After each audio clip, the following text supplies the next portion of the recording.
Good evening, ladies and gentlemen. I'd like to call back to open session the meeting of AISD Board of Trustees at 7:09 p.m. on November 20th. I thank everyone coming out to be with us this evening. We'll start our meeting with the opening ceremony.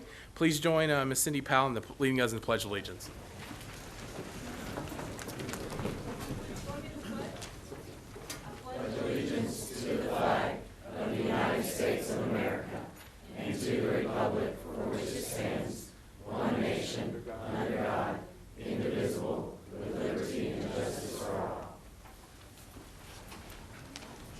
Thank you. Please be seated. At this time, would you please silence all cell phones, electronic devices, pagers? I'm kidding. No one has pagers anymore. To avoid those disruptions around you. And if you would, please join me in a moment of silence.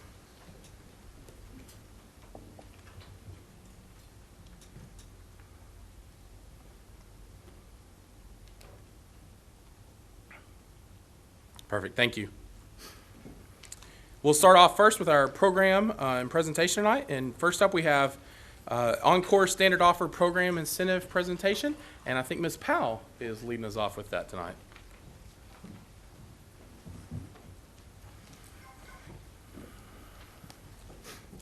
Good evening, President Hogg, board members, Dr. Cavazos. The extent of my role in this is to introduce Jennifer DuPlessis, who is our Director of Maintenance and Operations. She's going to introduce some folks from Oncor to tell us about a rebate check that they have presented to the district as part of an energy retrofit program we participated in. So, Jennifer. Oh, no. That'd be terrible. Good evening. Thank you for having us here, Mr. Hogg, board members, Dr. Cavazos. We just wanted to share a bit of good news. I want to introduce some folks who are here today to help us do that. We know them very dearly. Sometimes I forget their titles, but Amanda Townsend is the manager of energy efficiency implementation for Oncor. And we have Carrie Betts, who is the senior program manager of the energy efficiency group. And also Mark Bringhurst, who is the director of the Fort Worth region of customer operations for Oncor. So for those of y'all that aren't aware, the Lone Star project was something that was completed this summer for the district. We did $5 million of energy efficiency facility improvements. The really exciting thing about this program is that it was paid for completely by energy savings. We participated in a program with the State Energy Conservation Office. They only award these programs twice a year, and we were fortunate enough to be one of those districts that was awarded the program, and we thank you for your support in doing that. So basically, in a very short period of time, summer gets shorter every year, we had over 60 campuses that received improvements that included things such as lighting retrofits to the interior classroom spaces, LED site lighting to improve the site security and things of that nature. We did some power factor correction and building commissioning to 12 of our facilities to improve the comfort of the building. So Oncor, in addition to this, helps school districts do energy improvements by providing incentives for those improvements. So we completed the work, and we're expecting to receive about $500,000 a year in energy savings as a result of that work. But on top of that, Oncor also provided some incentives. So we have applied for those. They've worked very, very closely with our district personnel and our contractors to complete this, and we're receiving the first check tonight for that in the amount of $95,051.96, and we're expecting a total of about $200,000, which is phenomenal.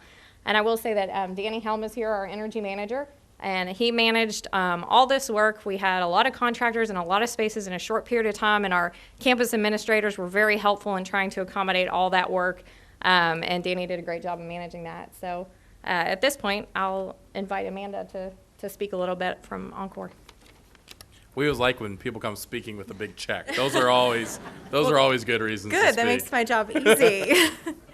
Well, Oncor is very pleased to present this check for just over $95,000 for a lighting retrofit for 62 buildings. So that was a huge undertaking and a collaborative effort, as Jennifer mentioned. This lighting project is actually going to save over 1.3 million kWh each year and reduce demand by 242 kW. So what that equates to is essentially the emissions from 105,785 gallons of gasoline, or the energy used to power 129 homes. So Great job. Thank you.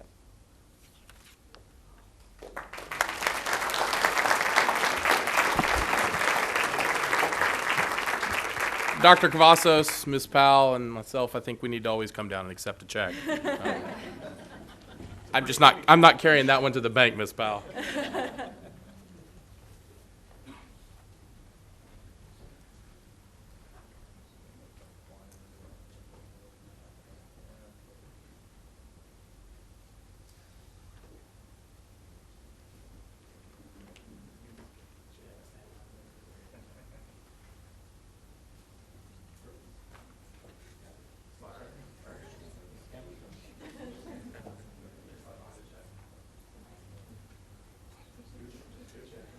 I was waiting for the photobomber to move.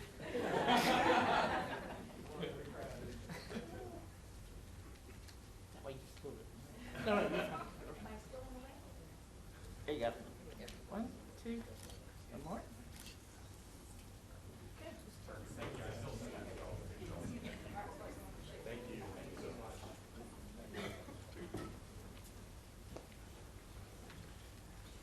While they're coming back up here, President Hogg, I think there's several volunteers in the audience that could take that check.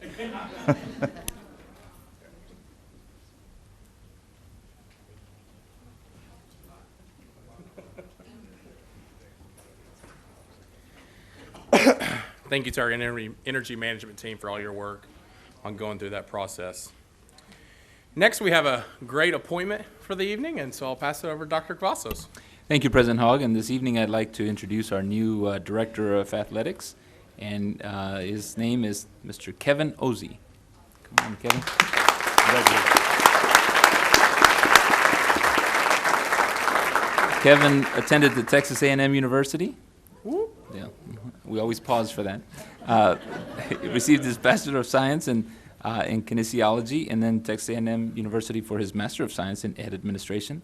Most recently, the Director of Athletics in Carroll ISD, has also been the Director of Athletics in Duncanville ISD, has been an Assistant Principal in DeSoto, a teacher, and a Graduate Assistant Football Coach, and a Restricted Earnings Coach in football as well. Kevin, congratulations. Anything you'd like to say, anyone you'd like to introduce? Yes, thank you, Dr. Cavazos and trustees. I appreciate this evening. More importantly, I'd like to thank our coaches and their families and our support staff who came out tonight. That means the world to me. It really does. My wife sends her regrets. My wife is an Aggie veterinarian, and she only works a couple days a week, and today is her day, so she works late. And so she wanted to be here, but is unfortunately working. As I was driving over today, I can't describe the emotion. And Mark Twain once said that the two most important days in a person's life are the day they're born and the day they figure out why.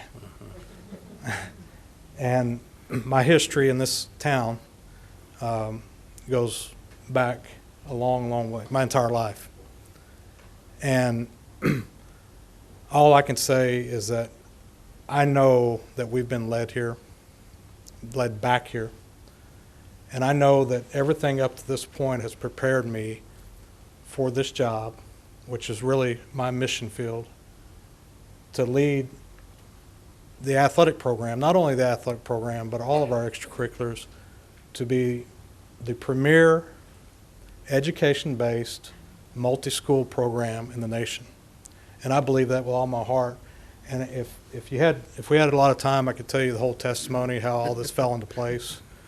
And you may not believe it, but I believe it, and I believe in Arlington. Proud product.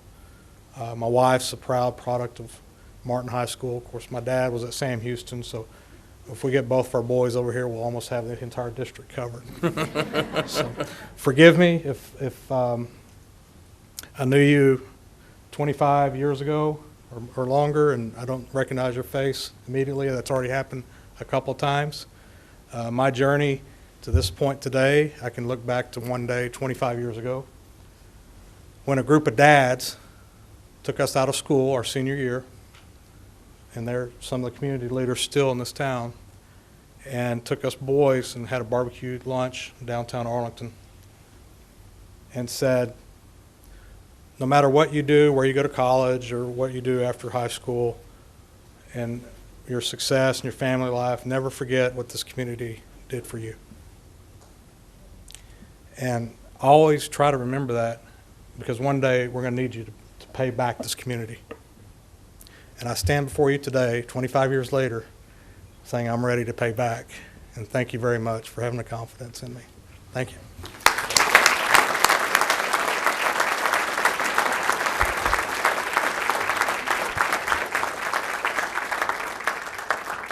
Dr. Cavazos, we need coaches to speak at every one of our meetings this side. It's, they make me want to, as I say, want to run through a wall sometimes. So, We're going to suit you up. oh yeah, no. We'll do a lot of work for you, Kevin. Check first. Coach. Put that in the athletic activity. Yes, we do. Yes, we do. Congratulations, Coach Ozzie, from a long time. If you, as our tradition, if you would please follow Mr. Kale out there. We will have a short reception to officially welcome you to the district. We're so glad you're here. Very excited about that. We will take a short recess. Be back approximately at 7:30.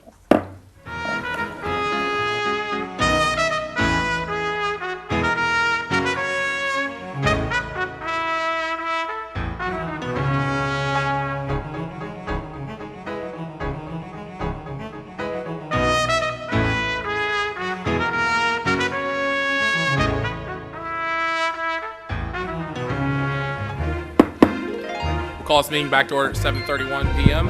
We'll now move to the next agenda item, public hearing of school improvement plan. Now we'll open our public hearing on school improvement plans for improvement required campuses, Newcomer Center, Sam Houston High School, Webb Elementary and Wimbish Elementary, and targeted improvement plans for formerly improvement required campuses, Ellis Elementary, Speer Elementary, and Thornton Elementary. Dr. Cavazos. Thank you, President Hogg. And as a part of the requirement, these campuses will present their plan, and as the board knows that they've been working on a plan, and the board has approved their campus plan, so this is part of compliance from TEA to do this as well and to have an open hearing. And so we'll begin with Michelle Wilmoth, Area Superintendent, who will introduce the presentations, and then the principals will present. Good evening, President Hogg, Dr. Cavazos, members of the Board of Trustees, and audience. I am Michelle Wilmoth-Sonato, Area Superintendent for Secondary Schools, and tonight I will be opening our presentation and our public hearing. We will review the school improvement plans of the 4 campuses who were rated improvement required in 2014. These campuses are obligated under the Texas Education Code, Section 39, to engage in intervention requirements, and they are also provided resources through the Texas Accountability Intervention System, the acronym for that TAIS. The activities that they must go through as part of this improvement process are a process of data analysis, needs assessment, strategic improvement planning, implementation and monitoring of improvement plans. They must present these improvement plans at a public hearing, invite comment, and seek approval of the Board of Trustees. Improvement required schools who meet standard must do so for 2 consecutive years in order to exit the school improvement system. Thus, we have 3 schools who were formerly improvement required schools. That means they were rated improvement required in 2013, but they met standard in 2014. Those schools also are required to go through this improvement process. And so they will be presenting their targeted plans tonight also, seeking your approval and public comment. Our presentation will take the following format. I will discuss the achievement standards, Dr. Melissa Haubrick will discuss the sanctions, and the principals of the schools will discuss the identified areas of improvement, outline their plans, and seek public comment and your approval. Okay. The Texas Accountability System includes the Performance Index Framework and also safeguard measures. And so what you see here are the standard levels of achievement which were used in 2014 along with the targets. Index 1 is all tests passed, and the target was 55. Index 2, student progress. This is a growth measure, and it tracks student progress from year to year on identical tests. And it does use the tests from Index 1. You'll notice that high schools were not rated in 2014 on Index 2. They will be rated in 2015 on Index 2. You may be wondering, why weren't they rated in 2014? Well, you'll recall that we used to have 15 tests, and the state legislature reduced that number to 5. Because those tests were different, and again, Index 2 is a growth measure from test to test, like test to like test, and we are looking at students who meet or exceed projected growth, that could not be determined with the change in the number and types of testing at the high school level. For example, we used to have a separate English reading test and writing test, and now we have those tests fused into one. We have one at English 1 level, 9th grade, and one at English 2 level, 10th grade, but we no longer have 4 tests. And so because of the reduction in the number of tests and the change in format of those tests, high schools were not rated. Index 3, closing the performance gaps. Here, your 2 lowest performing racial or ethnic groups are compared along with your economically disadvantaged students to the performance of white students in order for us to ensure that our schools are good for all students. The ratings there vary from elementary to junior high and high school. And then the final indicator is the post-secondary readiness. You'll notice that this measure for elementary and junior high schools includes the STAR component only, and those are students scoring at the advanced measure on STAR, or the recommended measure.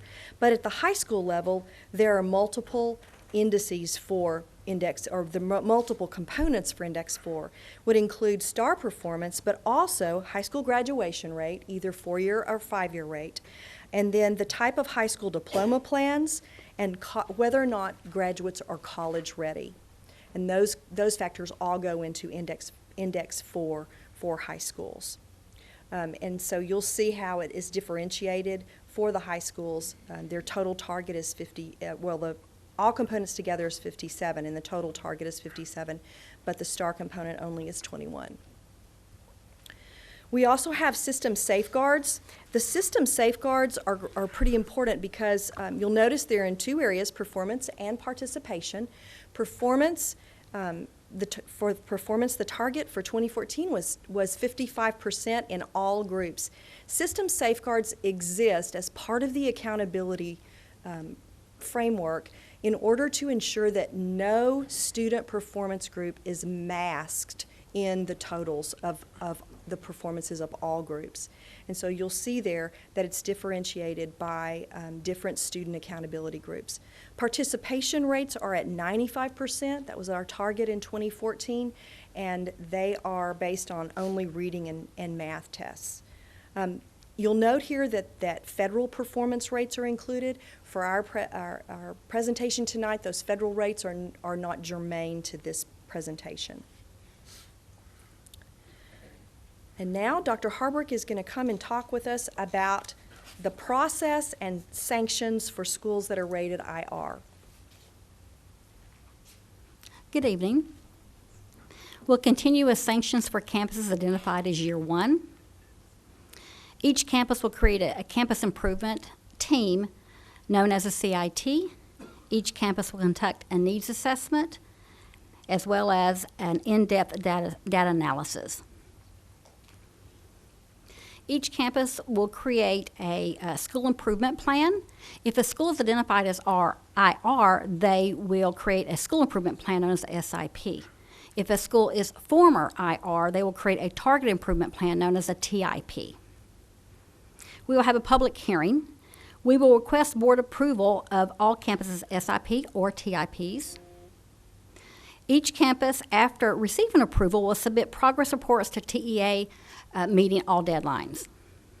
At the end of this school year, if any campus does not meet standard on all indices, at Year 2, they will roll into this continuum. The campus improvement team will continue. They will develop a reconstitution plan and implement the plan the following year. At the end of Year 2, If standard is not met, they will roll into year 3. Again, the campus improvement team will continue.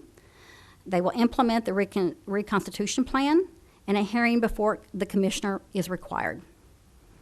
Again, if standards aren't met, they roll into year 4. The campus improvement team will continue. Again, hearing before the commissioner is required, as well as additional sanctions. At the end of year 5, alternative management or campus closure is required. At this time, we'll continue the public hearing for school improvement. I'll introduce Mark Strand, and he will present his school improvement plan. President Hogg, members of the school board, Dr. Cavazos, I'm Mark Strand. I'm the principal over at the Newcomer Center, and I'm here to present our school improvement plan and to seek your approval for that. I would like to take a minute to just introduce people that have been instrumental in this plan. I don't think that our professional service provider, our PSP, Dr. Charlotte Paramore, is here, but we do have Miss Christy Strybosch, who's the assistant principal and part of the campus improvement team. Right back here. Also, Sharon Jensen is here, who's the district school improvement coordinator. And I also want to thank Michelle, because she's instrumental in so much of this also.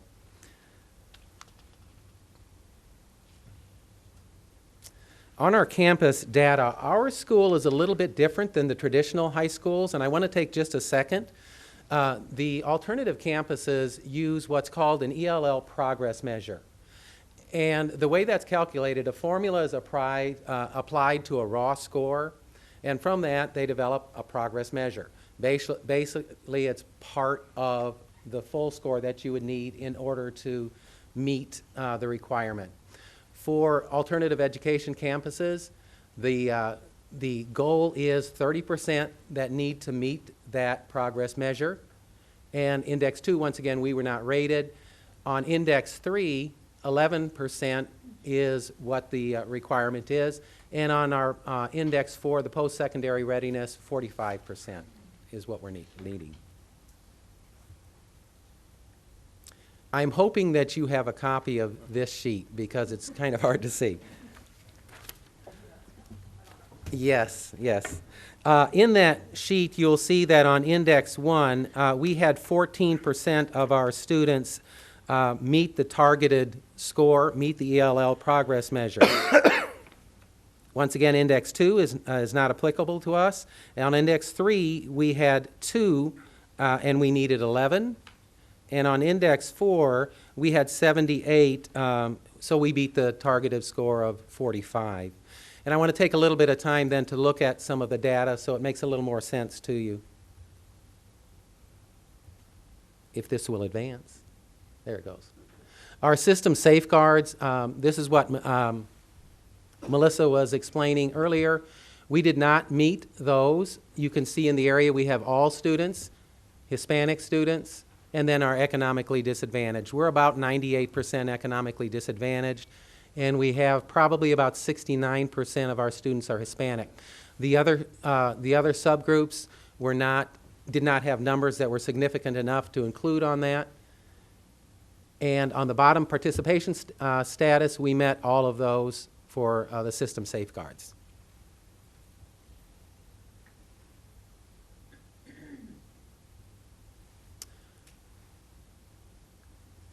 Our first goal on our school improvement plan is to increase the percentage of students meeting the phase-in 1 ELL progress measures from 14% to 30%.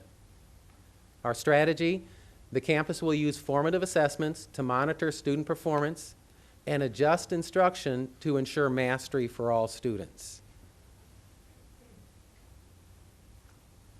The interventions we're planning on using, professional development on formative assessment, administrative monitoring of lesson plans and classroom instruction, use of formative assessment data to adjust instruction, double blocking of all of our core courses, professional development on the gradual release model of instruction, and core teachers meet weekly in PLCs to analyze assessments, share best instructional practices, and plan instruction. Evidence of success. Lesson plans with appropriate formative assessment strategies, a scatter plot by the administrative team on the gradual release model. Let me explain the gradual release model. The gradual release model basically says there's a period of time in any lesson where there's an I do, the teacher is doing, and then there's a section that's we do, they're doing it together, and then a section where it's you do, the students are doing it. And what our goal is to gradually increase the time from the I do more to the we do and the you do, so that the students are taking more ownership of their own learning. And the scatter plot that we did on the gradual release model, we went in for 30-second intervals into each classroom just to see where they were at various times in the lesson so that we could work with them on professional development. Goal 2, to increase the percentage of students meeting the STAR ELL progress measures in reading from 4 to 30%. Explanation, Index 3 for us presents a little bit of difficulty. Generally for ELL students, we get stronger scores in math because it's more of a universal language. Unfortunately, on Index 3, the only tests that scored for our campus are those scores that are on the regular English tests. And because our tests in math and social studies and science are considered STAR L, they do not count, so we don't get the benefit of those scores on that Index 3. The strategy is individual progress measures will be used to scaffold students to STAR level of mastery. Interventions, professional development on the use of individual progress measures to monitor student mastery. I'm going to take a minute and just quickly explain individual progress measures. We have set up for every student in the school in each of the core areas progress measures based on STAR level questions. They start out with lower level questions, and then they go up, and then finally to a STAR level. There's a section on each progress measure where the student self-assesses, what did I do? How can I improve my learning? And in that way, every student knows every 3 weeks exactly where they are. The use of unpacked TEKS to scaffold steps to mastery. Identify the key concepts by core courses. Develop individual progress measures. The use of progress measures results for student self-assessment and teacher acceleration. Review of individual progress measure data by administrative leadership team within the PLCs. Evidence of success. The appropriate progress measures are uploaded to shared Google Docs. The key concepts, the STAR standards, are used on the progress measures. The level of rigor on progress measures reaches STAR level. An administrative review of PLC meetings discussing progress measures. Goal 3, the administrators will complete a minimum of 10 walkthroughs per teacher, followed by individual feedback. The strategy is to conduct walkthroughs and monitor patterns in the walkthrough data in order to coach, support, and hold teachers accountable for effective instruction and to increase student performance. The interventions, communicate expectations for classroom performance and student engagement. Complete feedback for each walkthrough. Meet as an administrative leadership team to discuss walkthrough data, patterns, concerns, and celebrations. Conduct checking-in sessions with each teacher. Some of you may be familiar with that, called rounding.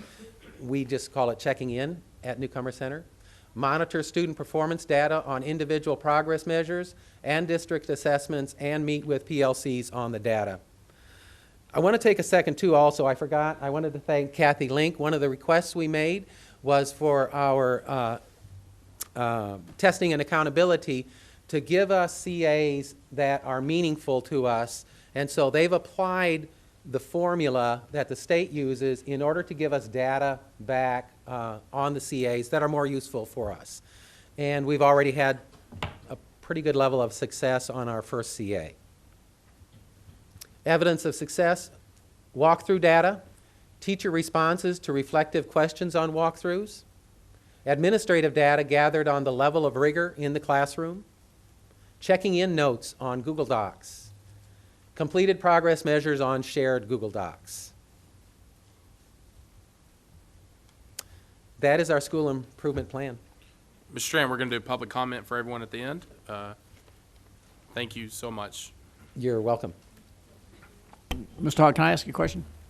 Sure, Mr. Brand. Mr. Trend? Yes. Besides being 98% economically disadvantaged, what percentage of the students are English language learners? 100%. Thank you. Dr. Rush.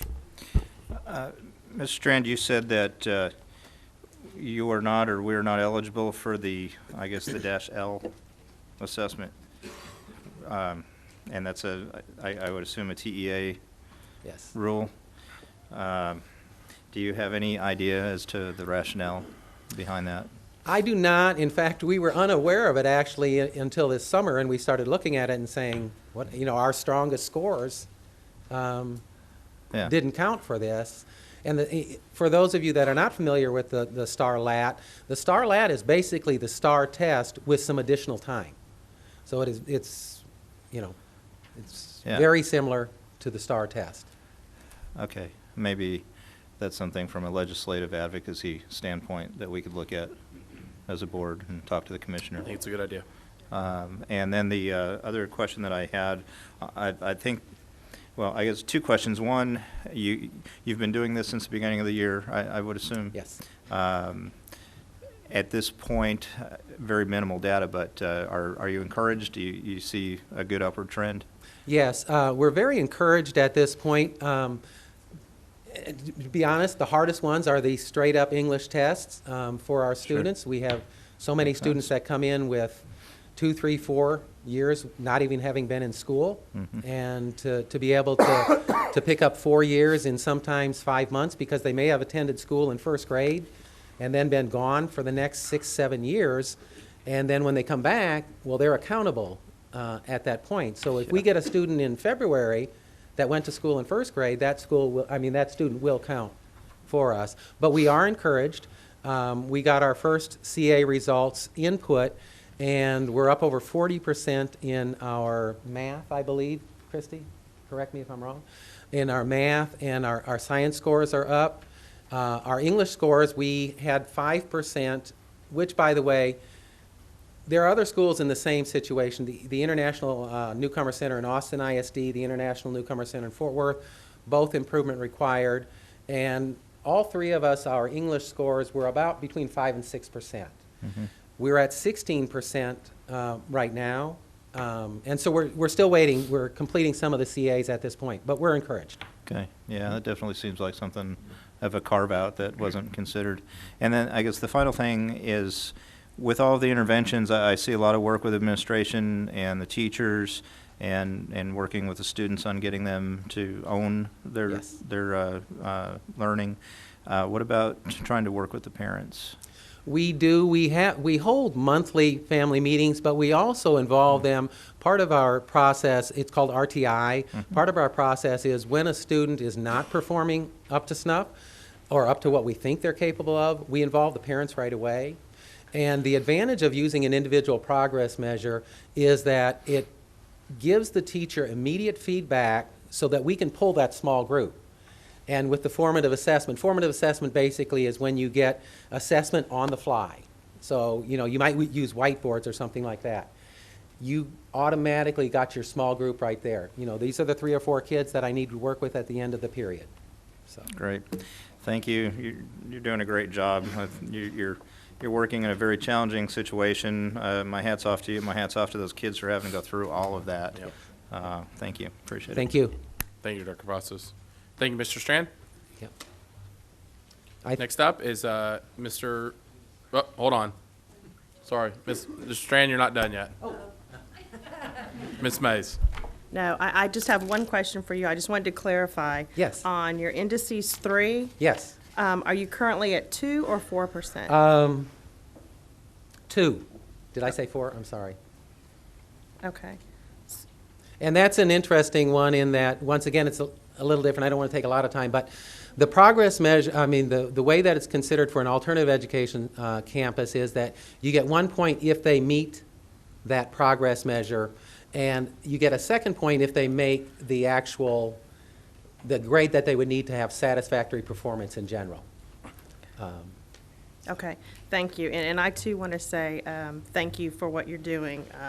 All my questions were going to come from indices 3, just seeing. So just the out-of-the-box thinking, the rigor, everything that y'all are doing, really, really appreciate what you're doing along with the students. And then I have a question for Michelle, if I can ask her real quick. Yes, ma'am. Can you tell me from the schools that are making their presentation today, which ones are SIP and which ones are TIP? Yes.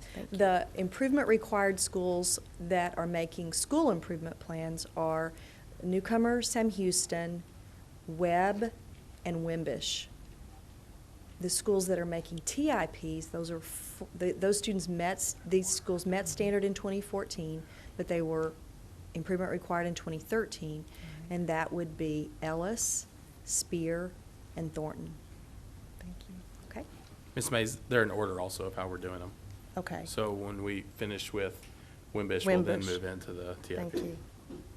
Thank you. Perfect. Thank you, Ms. Mays. Up next, we have Mr. Benavides at Sam Houston High School. Before you start, Mr. Benavides, weird thing to add into the public hearing section, but someone did leave their lights on outside. A black Honda, license plate CGL something. So if you drive a black Honda, you may want to check. Mr. Benavides, please go ahead. Thank you. President Hogg, Dr. Cavazos, members of the board, here for the public hearing for school improvement for Sam Houston High School. I'm Fernando Benavides, principal at Sam Houston. At this time, I want to just thank the support and the people that are here for the public hearing, our parents, our staff members, members of our alumni association. Could you just stand and be recognized, please, if you're from Sam?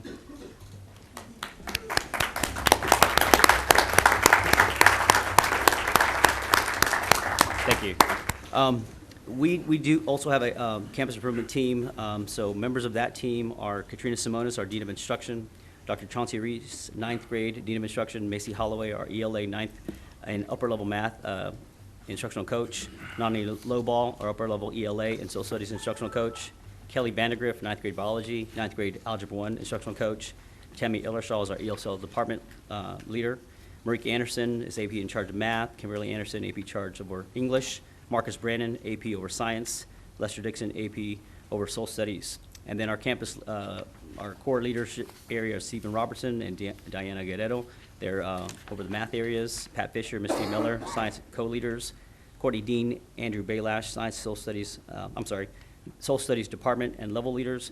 And then Deidre Hayter, Amy Edwards, and Marcy Chance, our ELA department and level leaders.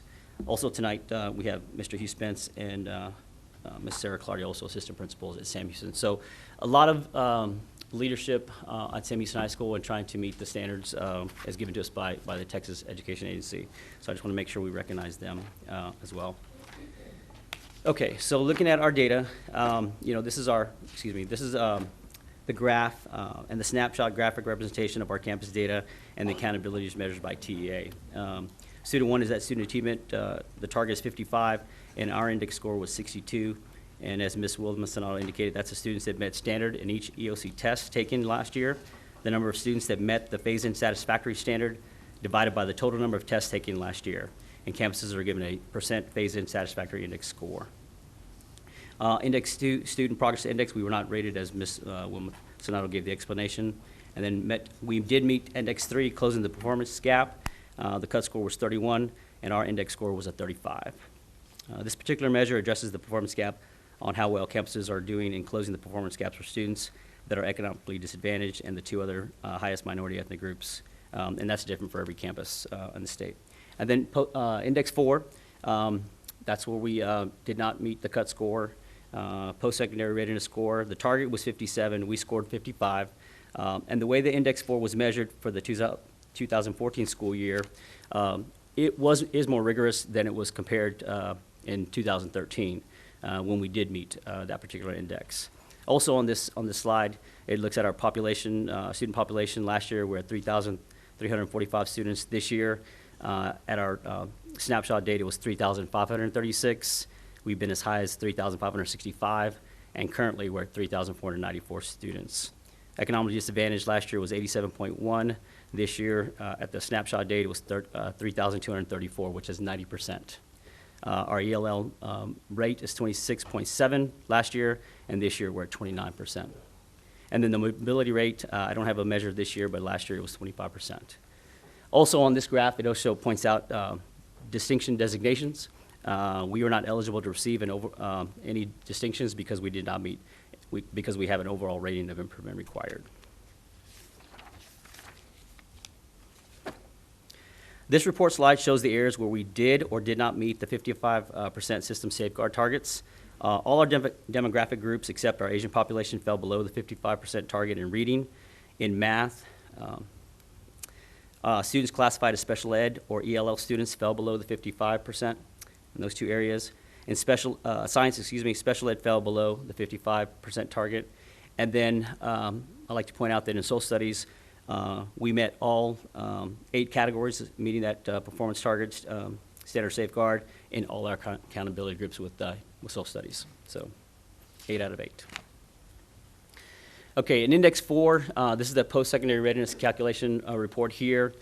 These are the 4 areas that we were measured this year. It's important to point out that the post-secondary STAR readiness standard score was based on all tests taken last year, so basically Index 1. Okay, that's 25% of the index.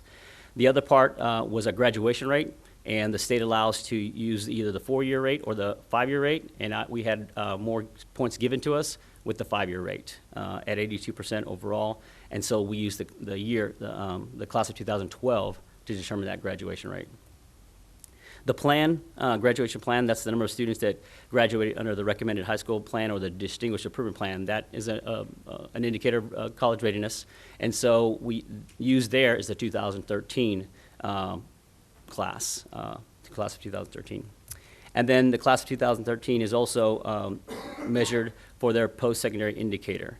This was something new for us, and so basically for that particular score, 31%, it's for students who took TAKS their junior year.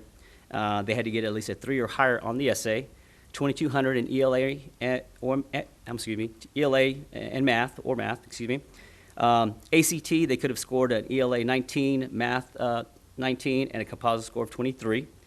Or they could have scored on the SAT, ELA in English, Language Arts 500, math 500, and a composite score of 1070. So for that, that was measured either their junior or their senior year. Currently, we're encouraging more of our students to take the ACT and SAT, and when we gave the PSAT to our students in October, 100% of our 11th graders took the PSAT, 100% of our 10th graders took the PSAT that was provided by the district. And Sam Houston did something a little bit different in that we tested our 9th graders who were in AVID, but also we gave all our 9th graders a mock PSAT. So we wanted to make sure that we are on target, we're meeting that and meeting the needs of our students as early as 9th grade, because college readiness doesn't happen just in their junior or senior year. We're also looking to institutionalize the work of our AVID program, which is a very successful program we have, and our IRB program as well, which produce results, college readiness results for our graduates. So really, when you look at what we can control and our focus for our work today and our plan for today is the post-secondary readiness area, which is going to target Index 1. If you notice the slide here, it shows that last year we had a total number of 9 points. We could have improved in any area for this index, okay? But the only real control we have is this year's EOC test takers, because the 2014 class has already graduated and gone. They've already taken their SAT. So those measures are already established, the plan that they graduated on. And of course, we always can improve our graduation rate, which is a big focus for us at Sam Houston High School. So we'll see whether the 5 or the 4-year rate is the higher score there. Also, I want to point out that this here is also part of our accountability reports, distinctions. In order to get a distinction in any area, it was different per subject, but you had to at least get 3 out of, or in this particular measure, 3 out of 7. Well, Sam Houston High School actually met that. We were in quartile 1, and you're rated on schools that look like you and same comparable group. So Sam Houston, in the area of AP and IB examination participation, we fell in quartile 1 in the area of math. In performance AP and IB examination, we were in quartile 1, and then our ACT performance in math was also in quartile 1. So had we met standard last year, we would have earned a distinction in the area of math. And that's just the work, again, that we're doing currently, and will continue to grow and get better. Also, just to note that our SAT performance, we fell in quartile 2 in our comparable group, and then also our attendance, we improved from 2013 to 14 from quartile 4 to quartile 2. And that's just always a struggle in an area that we're always focused on to improve. Okay. All right, so that's the data. The school improvement plan, we talked about this at the beginning of the year, so, knowing that we did not meet standard. And so a lot of the hard work, I didn't want my teachers to upset or down about this, because it was hard. It was difficult for us going from meeting standard the previous year, and then the rules kind of change on you, and then you just got to take it and move, and get better and move on. So at the beginning of the year, we talked about this is an ongoing issue. This is something we have to work on every year, and it doesn't stop. So continuous improvement for us requires the following: that we understand the work is never done, that the goal is progress and not perfection, that we are a team of experts where they're going to work collaboratively together to reach our goals, and we're going to use the PLC framework to guide our work. We need leadership in all areas that are empowered to act, students, teachers, and our community. To align our areas of curriculum, what is written, taught, and tested, as well as the hidden curriculum. And basically what that means is that's the culture of a campus. That's the surveys, the safety and security, that's the discipline data, that's all the things that make us high school, where it performs. And so we've seen a lot of improvement there. I think the support of the community has been outstanding, our alumni association, the partnerships that we've developed. So we'll continue to work on that area to make sure that we have a place where students want to come to school and they want to be successful. We also need to meet the needs of our students with quality Tier 1 instruction, and that's differentiated, innovative, and rigorous instruction. Teach and model expected outcomes for student behaviors using the TLI initiative and the PBIS framework, which is the Texas Literacy Initiative, and then also our positive behavior improvement system that we're currently getting training on. So those things are, even though the district is kind of phasing that stuff in, Sam Houston is really taking the lead on that and working to meet those areas of improvement. Develop a systematic approach to reach our goals, leaving nothing to chance. And basically what I mean by that is we have to be intentional with our work. We have to always remember why we do what we do, and know that for many of our students, they don't have the background or the structures at home, coming from either an economically disadvantaged home or considered at risk. And so we have to build those things for them and provide that framework for them for success, and let them know that in some cases they need extra support. And then we need to plan for and celebrate our short-term wins, as well as consolidate improvements and produce the additional change that's needed. And then finally, when we find out something that does work, using best practices, producing a higher probability of student performance, then we need to institutionalize that work and make it just part of the way we do business at Sam Houston. So we're currently working toward those goals as well. Okay, so when we met as a leadership team, and we did this all-day work together, where we did a needs assessment for our campus. We conducted what's called a root cause analysis for the areas that we need to improve. We discussed our critical success factors for improvement, and we developed a targeted plan to address the root causes. Also, I failed to mention, I'm sorry, also Cynthia Carter was part of that team. She's one of our department leaders for counseling, and Jordan Williams, he's an administrative intern, also was part of that effort. But basically, our team were trained under the AIS, which is the Texas Accountability Intervention System, where we're working to develop, implement, monitor, evaluate, revise as needed of a targeted improvement plan that addresses how the low performance we fell in Index 4 and any other missed system safeguards. We utilize multiple sources of data over time to identify trends and patterns that contributed to an area of low performance. Once these areas have been were clearly identified, then we developed problem statements in order to discover why the problem exists. And we used a protocol called 10-5-5, which is based on Stephen Covey's circle of influence and circle of concern. And that forced us to get things in order, to understand areas that we do have control and areas that we have only influence. So our focus on our efforts could address the problem more effectively than our current practices. So when we look at our problem statement, and again, this is the work of the teachers. We didn't come in, we just gave them the data, and we allowed them to come up with the problem statements using the protocols that we learned with TAIS. So only 31% of our students scored the final recommended level 2 on 2 or more STAR EOC exams to prepare to meet, the STAR post-secondary readiness standard component of Index 4. So all students was 31%, African Americans 26% of our students met the final recommended level 2, Hispanic 30, white 39, and Asian 43. So the root cause is what the team came up with, was the professional development is needed to understand and teach to the required depth of the TEKS or SEs in order to achieve the level 2 recommended standard. Our goal was that a percentage of our students meeting the final level 2 recommended standard on 2 or more STAR EOC tests, and it could be if a child or student only took 1 test, that would also count for us, will increase from all students from 31 to 36 for a total of 5%. That we would target our African American students from 26 and improve to at least 10 percentage points to 36. Hispanic from 30 to 36%. And our Asian and white students will be equal or to or exceed the current levels of 53 and 39 respectively. Our strategy would be to utilize the PLCs twice a week for the job-embedded professional development. That's the work that we do on a day-to-day basis, analyzing student data, looking at work, examining instruction, using our data-wide process that we've learned to again, review student work and then plan lessons accordingly and develop individualized plans for students that are not meeting that standard.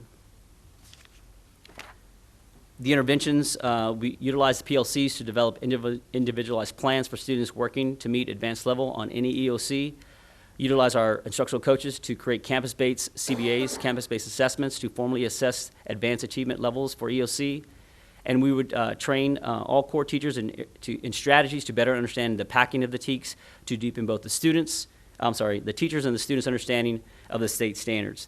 And basically, unpacking the standards means these standards, these TEKS that we have, are very complex, and they're multi-leveled and multi-layered. There are many elements to what we expect our students to know and what they're supposed to demonstrate, how they demonstrate their level of understanding.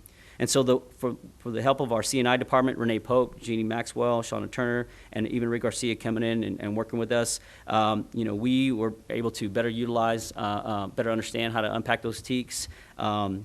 What the students know, that's the content base. Look at the performance standards, what we want the students to be able to do, and that's the application of the knowledge, and then be able to measure it various ways. Most of the TEKS that we have at the higher level, at the secondary level, are complex, have many layers, and are measured differently by the state. And the difference of standards, knowing what the readiness standard and the supporting standards are, the readiness standards are tested multiple times during the course of an assessment, whereas the supporting standards are not tested with every test, or maybe just once during the course of an assessment, but they support the readiness standard. So it's complicated work. It's not just the kind of stand and deliver, back in the past. We have to get down to the deep level of understanding what the TEK is asking and what the students are expected to do. And so again, getting support from the district has also been helpful there. And then finally, monitor the PLCs to track practices adopted to achieve more effective data analysis and planning for increased rigor. Our evidence would be to conduct and record weekly checks on randomly selected individualized plans for advanced achievement on different EOCs. We'd use a CBA data, will be disaggregated each 6 weeks to determine progress at the advanced level in each intercourse area. Again, the PLC minutes will show us evidence of discussion and application of strategies to use in unpacking the state standards. The PLC minutes and observations by assistant principals and instructional coaches will be discussed in weekly administrative meetings, and that will show evidence of planning strategies adopted for increased rigor and a more effective data analysis. Our second problem statement that we had was in reading and writing, and that was the combined test. That was the lowest performing subjects on STAR. Again, we didn't meet any of the safeguards except for our Asian subgroup, and you see the numbers there. The root cause would be, again, professional development is needed to understand and teach to the required depth of the ELA TEKS, SEs across the core areas. And so we met actually today. We meet on a monthly basis, and our team met today, and we talked about how the work was going and what we needed to do to improve and how we need to utilize other areas that are not EOC tested in writing across the curriculum and making sure that those are very focused and targeted writing prompts and examples that could help support those ELA TEKs.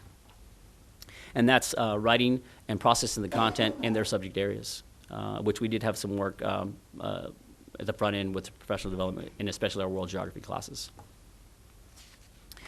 The goal would be percentage of students meeting standard on English 1 and 2 EOC combined will increase for all students from 50 to 55. That's the system safeguard target.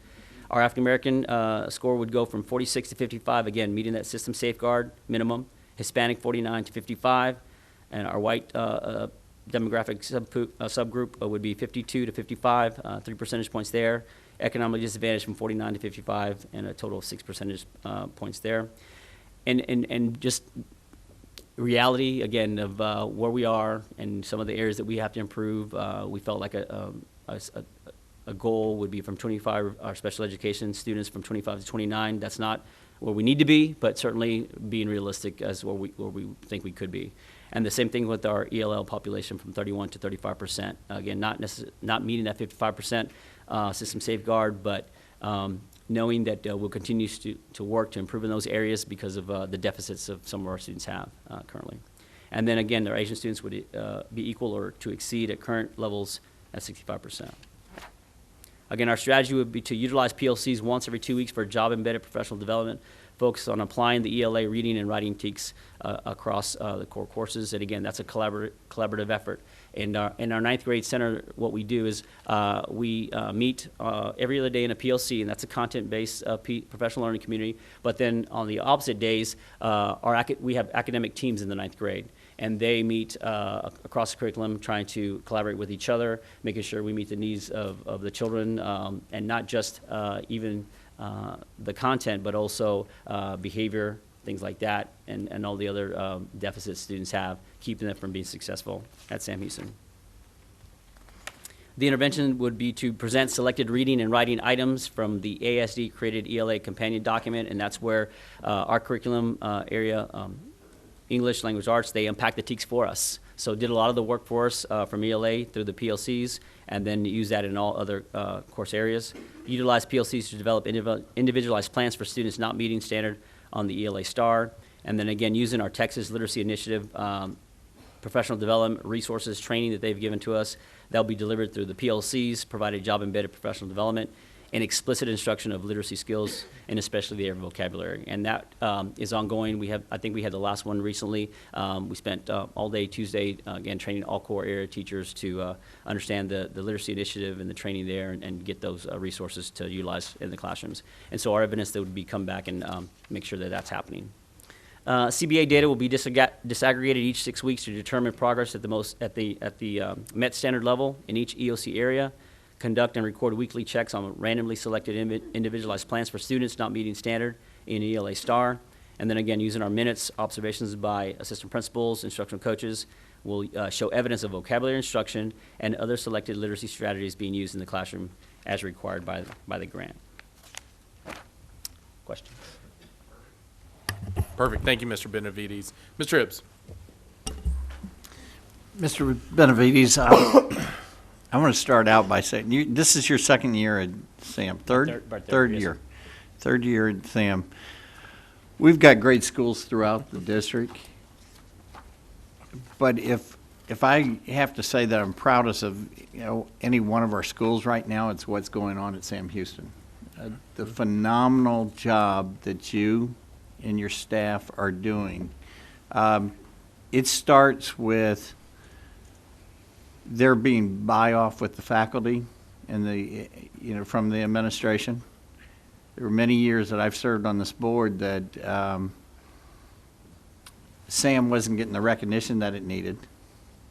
Agreed. And I don't know that the campus morale was necessarily there.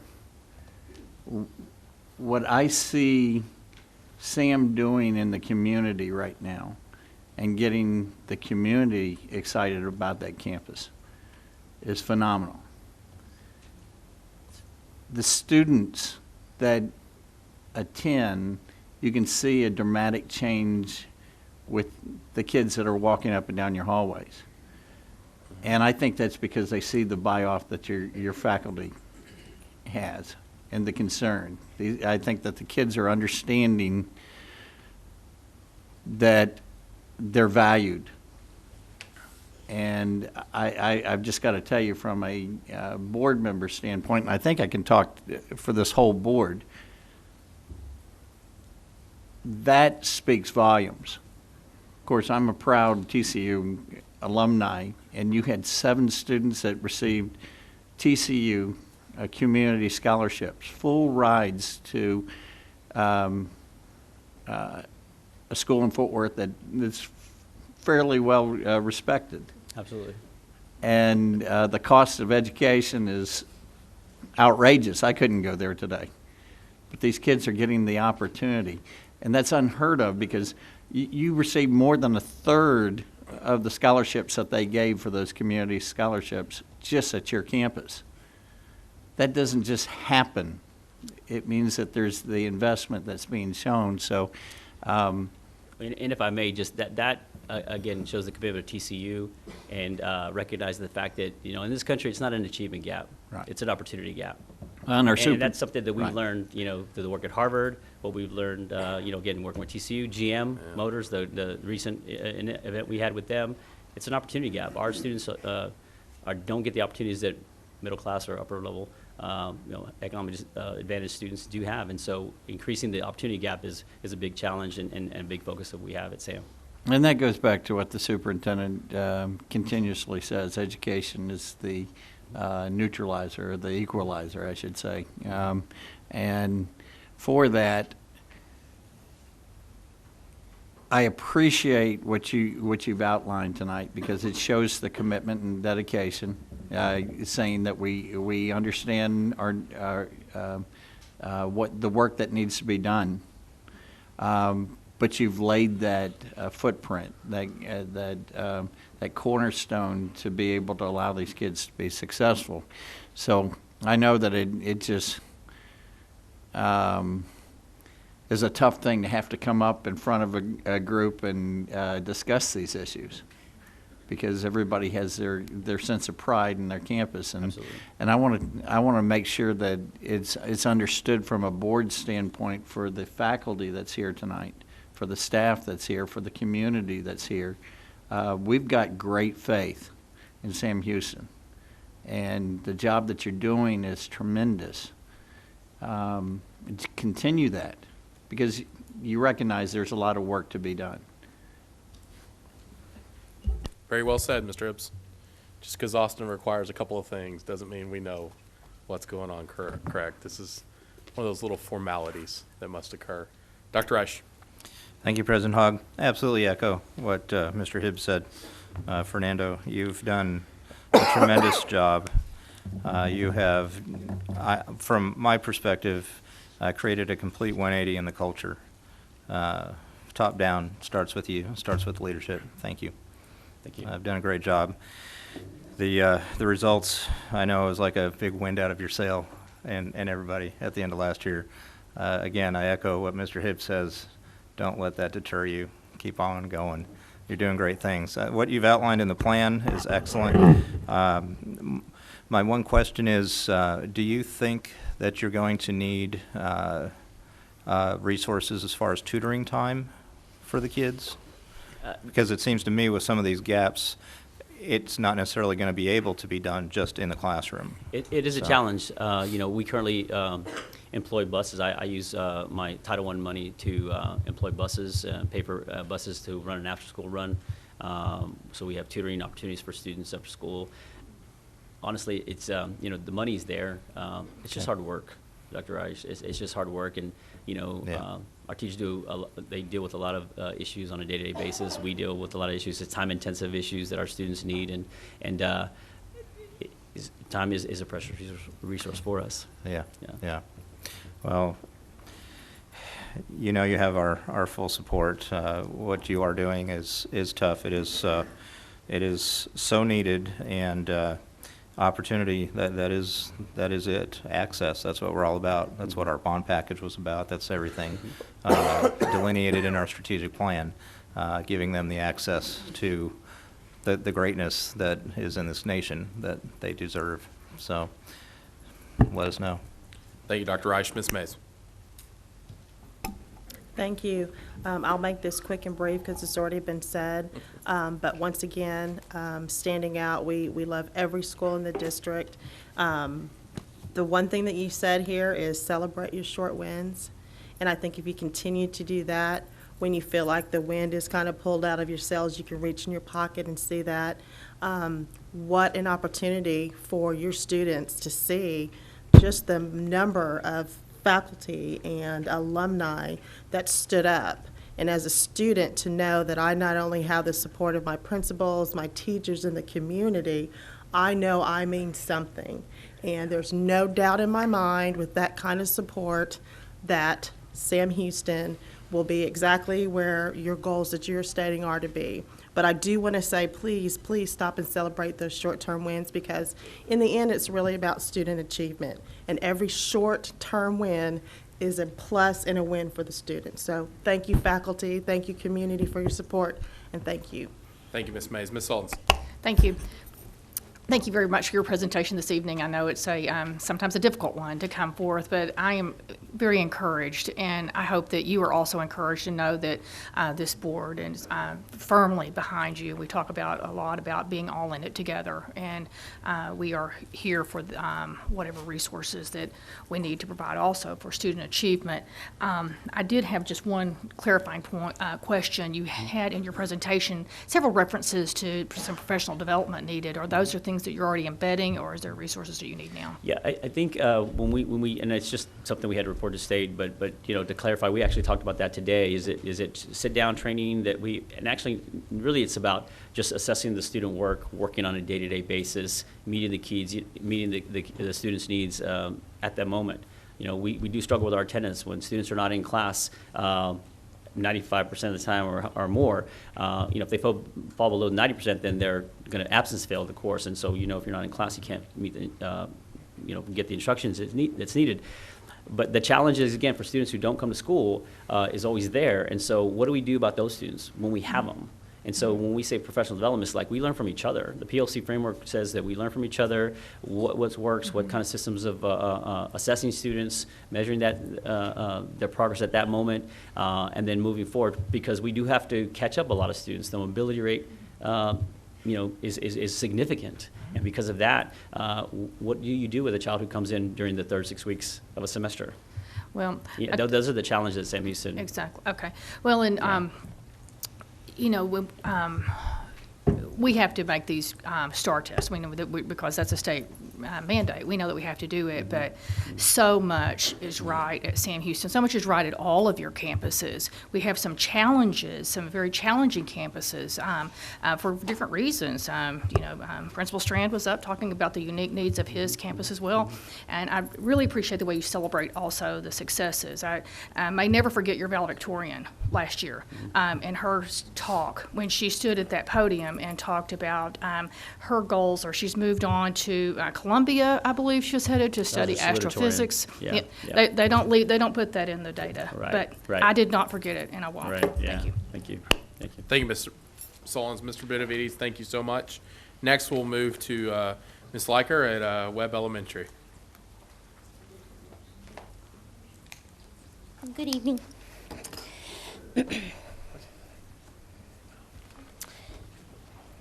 We're going to start with our accountability rate. If you see on Index 4, we missed it. That percentage of students met final recommended level was too low. We needed a 12, and we made a 10. So we were really, really close.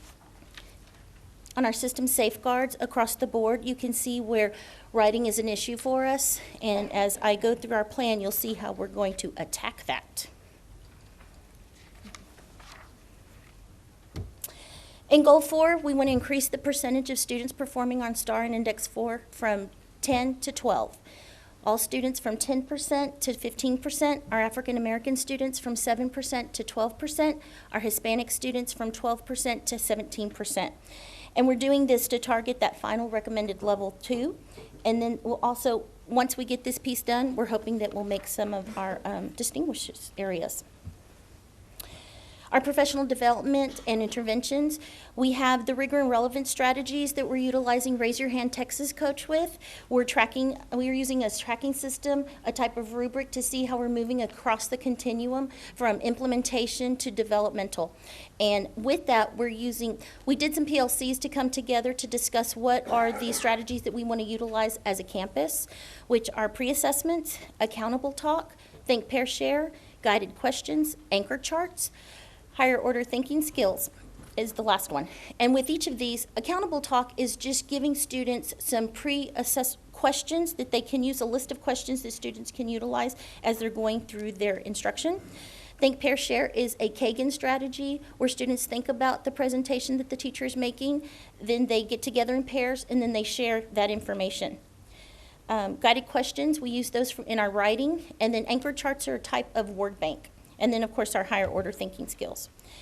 When we're looking at our focus intervention time, we break that into small groups, and we look at student needs based on reading, math, and also those students who scored closest to the recommended level. And we also include our gifted and talented students, and they do a 3 times per week pullout with our librarian in different types of task-oriented centers.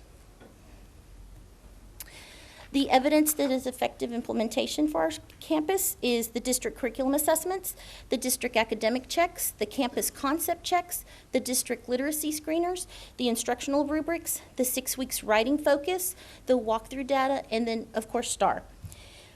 Our campus concept checks are teacher created or grade level created, and it's about a 5 to 10 question test to see how the instruction went. And then we break that down into who got it, who kind of got it, and then who do we need to pull into a small group so that we can reteach and give them some one-on-one. Oh, I apologize. On the instructional rubrics, we came together and we developed those for our reading. And because of our Texas Literacy Initiative with the district, we focused on guided reading groups and what that would look like. So we created a rubric so we could see, as we come in to do our walkthroughs, what are the students doing? What are the teachers doing? And across the continuum, we start with a 1, which are a few students, all the way to a 4, where everyone's actively engaged, and are we following that protocol? On Index 3, we want to close that performance gap. Our goal is to increase Index 3 from a 29 to a 34. Now, we met Index 3. However, we made it by 1, and we know that's not good enough. So we are going to focus on closing that performance gap. And when you see these percentages here, they're only a 5% increase, but our goal is to really get to that 55, where we're going to celebrate the heck out of it because we're going to be so proud. So we want to increase the percentage of African American students passing math from 52 to 57%, increase the percentage of African American students passing reading from 43 to 48%. In our professional development and our interventions, we look at the rigor and relevance strategies again, that focus intervention time, and then we also, because of our campus, we are really trying to build those relationships. And relationship building takes time. So we're utilizing 2 minutes times 5 kids every day. We're also utilizing walks and talks. My favorite is the letter writing.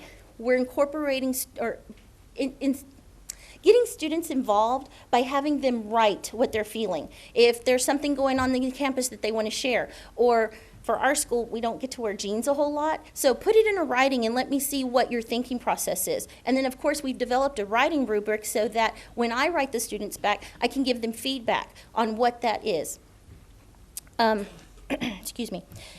We do counselor lessons, and then we also do some coaching models for the students so that we can build those conversations and give them, again, those sentence starters so that they're able to have the words, and we provide those words for them. This is the same as the previous slide, the same type of implementation that we're going to utilize with that effective evidence. And this is the system safeguards goal. We're going to increase the percentage of all student groups passing on STAR writing to 55%. Currently, all students are at 47%, Hispanic students from 52%, economically disadvantaged from 46%, and our English language learners from 54%. Again, here we're utilizing the professional development and interventions, the addition of the Rigi-Routman reading writing connection. We work real closely with Kathy McFarland in the curriculum department, and we're utilizing those strategies that we're learning through the Rigi-Routman process, and then we do a type of 6 weeks writing focus, and each 6 weeks is a little different. Oh, sorry. And same thing here when we look at our evidence of effective implementation. And I would just like to acknowledge the hard work that my staff is doing and how very proud I am of them, because it takes a lot of work to put these into place, and it takes a lot of work on our administrative staff to make sure that it's being done, because if you don't check it, it might not get done. And so that's one piece that we really try to focus in on while we're doing this. And then real quickly, I'd like to introduce our professional service provider, which is Gabrielle Williams-Hill, and she's here this evening. And that's it.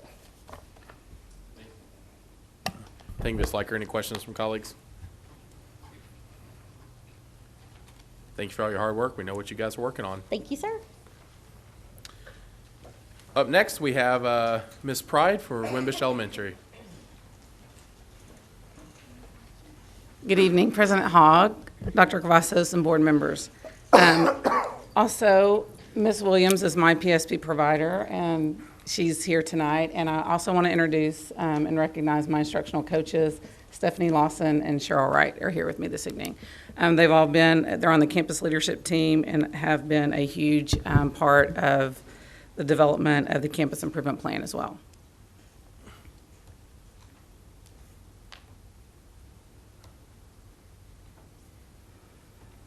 Okay, looking at the summary, we are improvement required because of Index 3.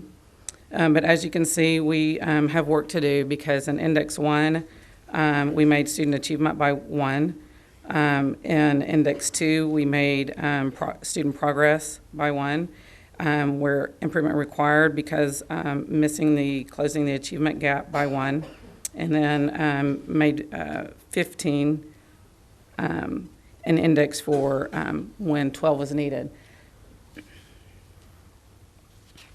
On the system safeguards, and as you can see, we again have work to do. An African American missed the target in all areas, and writing and science, all students Hispanic in science and economically disadvantaged in writing and science. So our improvement plan, we are IR because of Index 3, closing the performance gap, is to increase the Index 3 from 27 to a minimum of 28. And to do that in the different subject areas, we need to improve in these areas to a minimum of 55% in math with African American from 48%, in science economically disadvantaged from 43%, Hispanic from 36% in science, and then in reading, African American from 52%, and in writing, economically disadvantaged from 40%, and African American from 38%.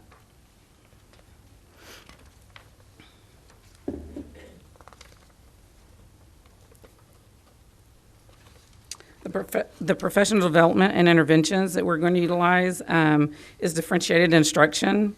And we'll get more into that when we talk about the learning communities. We're also doing some book studies. We are 91% at this time economically disadvantaged. And we're doing a couple of book studies, one, Boys in Crisis, Hear My Cry, as well as Teaching with Poverty in Mind, just to have a better understanding of the community that we serve. In our professional learning communities, we look at our data and we make data-driven decisions. We ensure campus-wide expectations are clear. We create common assessments and focused discussions, and we're looking at that data. And we also have data days. We're finishing up curriculum assessments and then getting together and looking at that data, making our focused intervention time decisions. How do we need to differentiate that instruction in the classroom as well as in the intervention and enrichment time? And that is a time that the elementaries have incorporated this year, where outside the regular English block and the regular math block, addressing the needs of the students. And so we also use that time when at PLC and when they're looking at the data, what are the individual students' needs, what are the goals we need to make for those students, and how do we help those students progress. And it's also called enrichment time because there's some students that are on target. How do we push them and improve? Because, you know, having this huge pie, you know, when you're talking to the staff, we need to focus on every individual student making progress, whether they're struggling, whether they're hitting the road, or whether they're above grade level. If we're ensuring that they're all moving forward, then we're going to hit our target. So that's the focus, and that's how we're trying to keep our eyes going forward.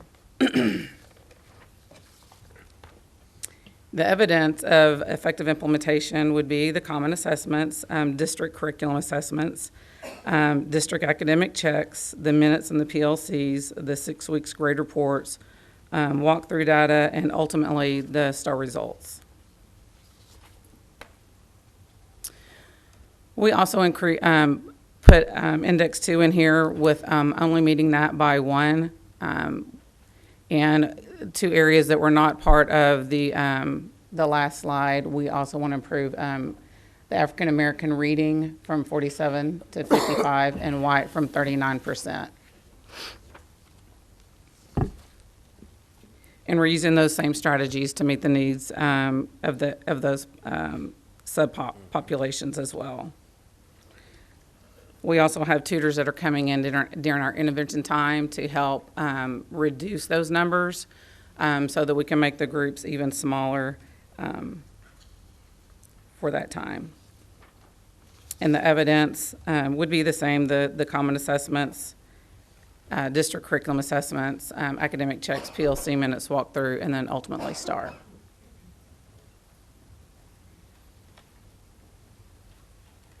Perfect. Okay. Thank you, Ms. Pride. We do have a question. Mr. Hibbs. Ms. Pride, I want to compliment you because this is your first year at the campus, correct? Yes, I'm the interim principal. You're interim principal. So you came in in August. In August, but it's I'm helping you. No, actually. I'm terrible.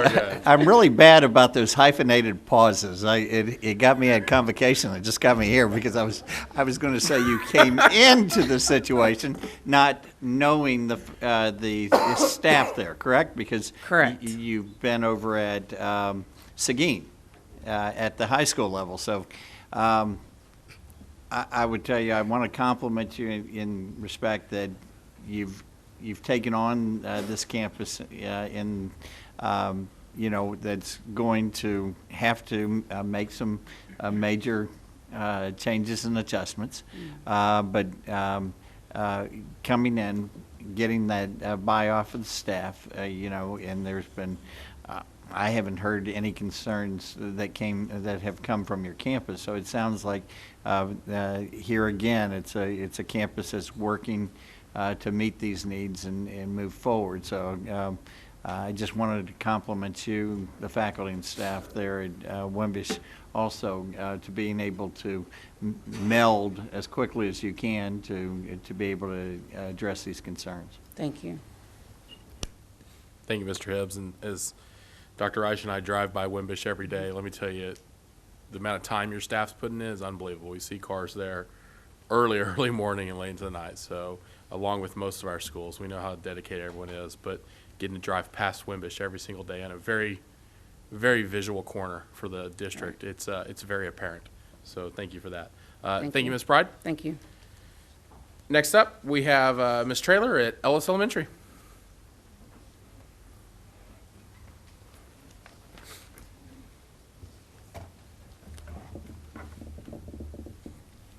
Good evening.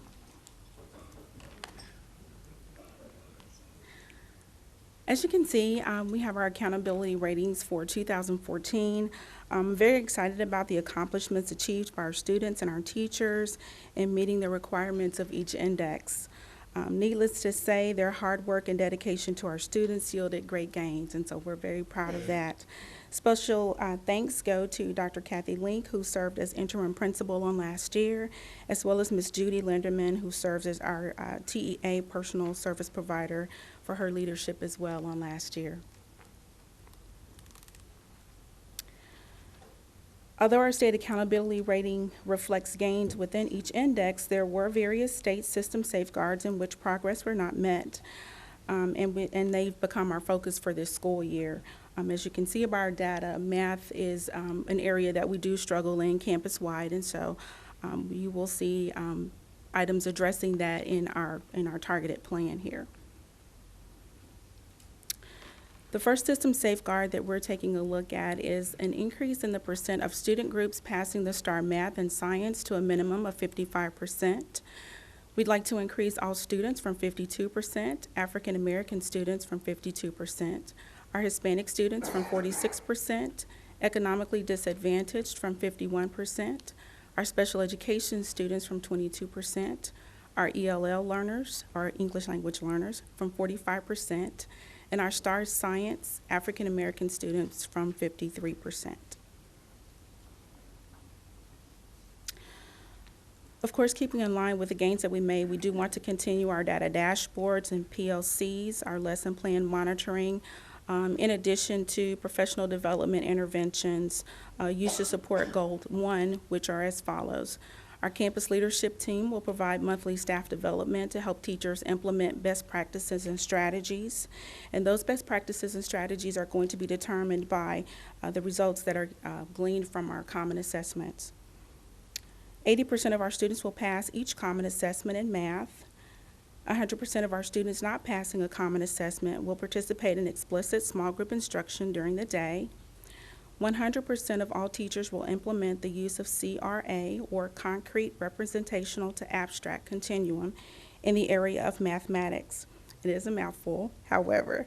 The purpose of teaching through a concrete to representational to abstract sequence of instruction is to ensure students truly have a thorough understanding of math concepts and skills as they're learning. For example, if you're looking at the concrete, we do encourage teachers to teach with manipulatives. For the representational piece, switching to pictorial models, and then moving to the abstract rather than teaching math in the reverse. Students must show mastery before they're moving from one phase to the next. So we are providing professional development with our teachers in this particular model. Evidence of effective implementation are as follows: walkthrough data, lesson plans, professional learning community agendas and attendance sheets, campus-based assessments, academic checks, common assessments, STAR data, and the maintenance of data dashboards. The second system safeguard goal is to increase the percent of student groups passing on STAR reading and writing to a minimum of 55%.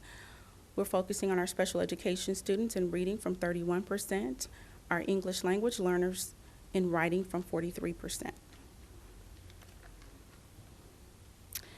The professional development and interventions used to support Goal 2 are as follows. 100% of core teachers will receive intensive staff development in the reroutment model of effective teaching of reading and writing in diverse classrooms, and each student will write authentically every day with one day in a class other than writing.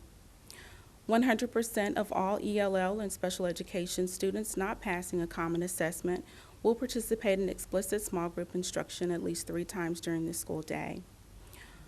Also, 100% of all students in grades kindergarten through 6th grade will participate in iStation each week. Evidence of effective implementation will include walkthrough data, lesson plans, monitoring writing folders, professional learning community agendas and attendance sheets, campus-based assessments, academic checks, common assessments, STAR, and maintenance of data dashboards.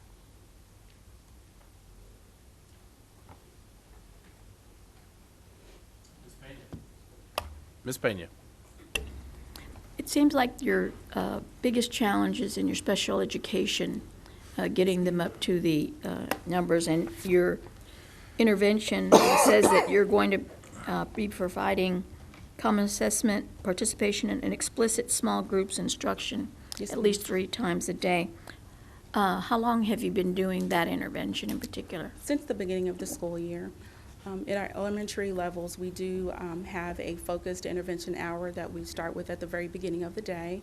Our special education teachers are also working with that population during that time, using small group explicit instruction. One thing that they are using is the SRA intervention piece as well, and so we're seeing lots of gains. I've been sitting on several ARD meetings and hearing about the progress that our students are making there. Also, in the classrooms, teachers are meeting with students in small groups based on their tiers. And then also during their subject area times, when they're meeting in small groups and working in small groups, they're also providing interventions there as well. Since this seems to be the biggest area challenge for you, is there something, an intervention that, other than at your local level, at that school campus in particular, that can be provided to you to assist you, since it seems to be the largest gap that you're experiencing? Yes, ma'am. Thank you for asking. We are also including our special education population in after-school tutoring as well. So our teachers, in fact, I just met with our SPED teachers on today, and they've developed a plan to work with those students, and we're working to support them in that area, as well as the new testing system, web-based or computerized testing system that the state is rolling out this year. We want to provide an opportunity for our students to actually practice using that prior to test day. So we're working as well to provide them with after-school tutoring opportunities as well. Are there any variances given to that population in trying to assess them? Because some of the students will never achieve the goal that we would give to other students. Are there any variances allowed for that population of students? For us, we're just really focusing in on kids making progress. If we can just see that they're progressing at their rate, you know as well as I do that a special education student, they're not cookie cutter, and so you just have to basically take them where they are, meet their needs based on their IEPs, and then just progress monitor. All right. I have a special interest because I have a brother who's special needs as well. Ma'am. Thank you. Thank you, Ms. Pena. Ms. Soltens. Thank you, President Hogg. You mentioned driving by Wimbish. I live across the street. Right. I'm the neighbor Yes, for Ellis, and I tell you, I see, like you, cars there at unbelievable times, and I want to come over and help, and I'd be happy to. But I'm very encouraged by your work, and I see, I talk to parents in my yard often, and I hear very strong, positive comments all day about the work that you're doing this year. So I'm encouraged, and best of luck with your plan here. Thank you. You literally live across the street from Ellis. She So, does. Dr. Reich. Thank you, President Hogg. I appreciate everything that you presented and all you've done since August. Thank you. Thank you. I have to put that out there. Same as Wimbish. I was curious. The gaps for the goals are pretty big, and I know it's real early. Do you have any sense from just the earliest data of the trending? Are you flat? Are you trending in the right direction? If so, is it enough, do you think, to carry across the goal line at the end of the year? Well, we have a lot of work to do. The data is trending in the right direction. We actually met with the staff on yesterday, and there are lots of celebrations. Our fourth grade math students are making tremendous gains, and we're very proud of that. Great. And so we're working, our teachers are working really hard, participating in professional development. They're open to learning and trying new things. They trust us as an administrative team and as an instructional support team. And so we're just rolling up our sleeves. It's just a lot of hard work. Yeah. So. Yeah, definitely. Very good. Thank you. Thank you. Thank you, Dr. Reich. Thank you much, Traylor. Thank you. Up next from Speer Elementary, we have Ms. Bastides.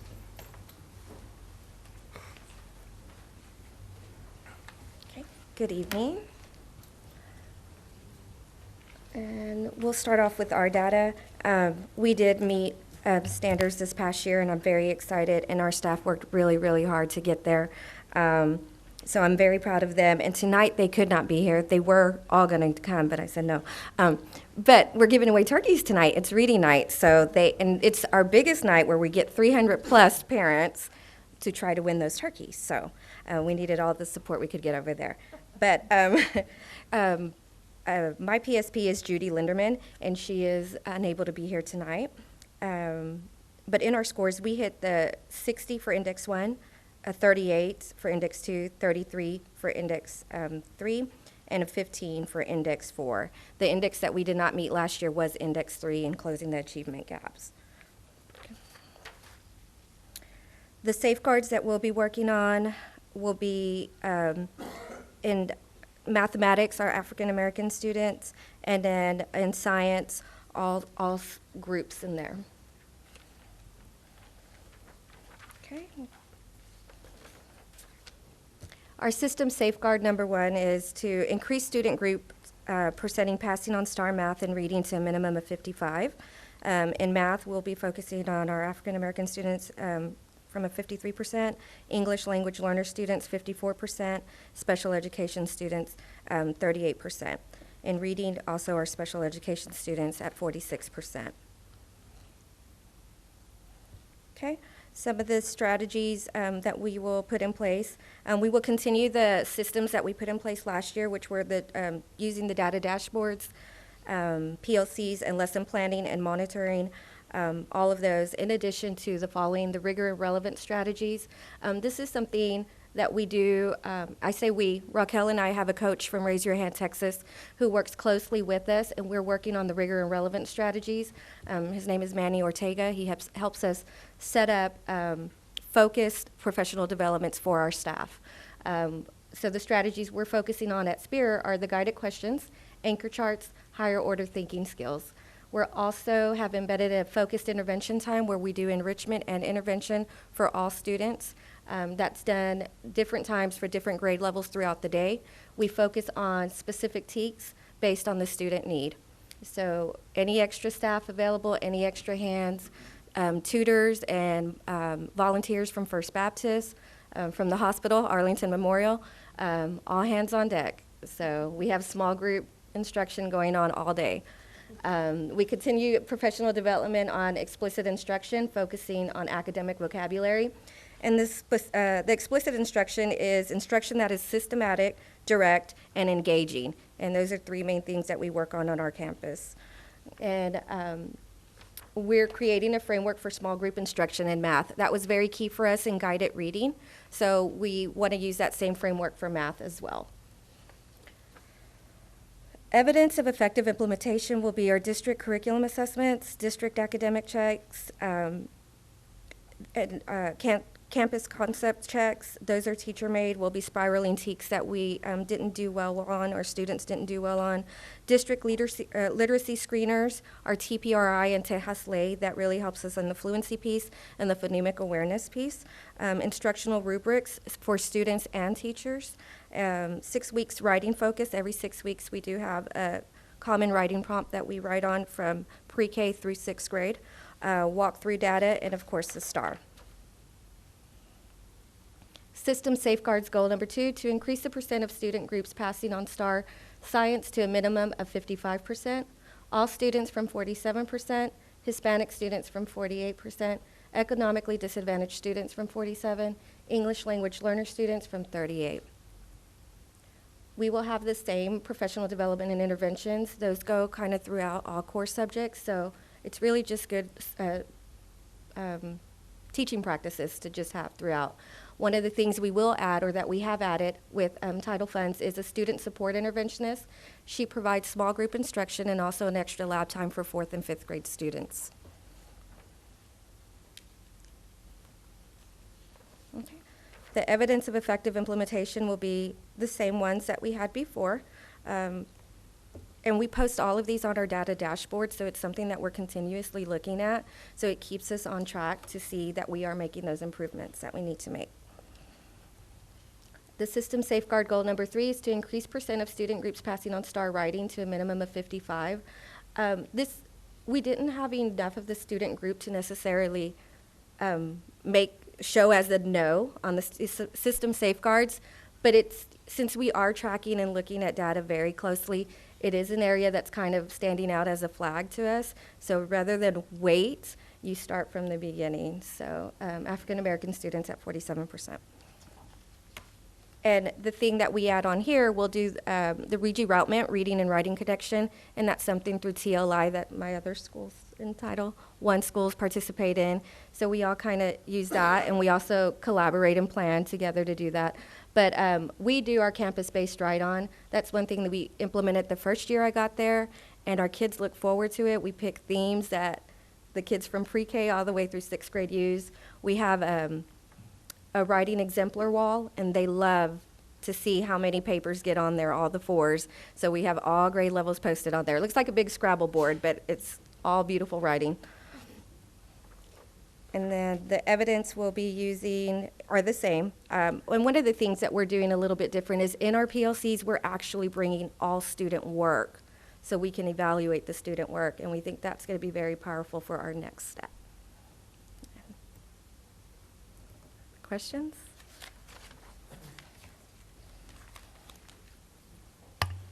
I knew a light had come on. Ms. Faze.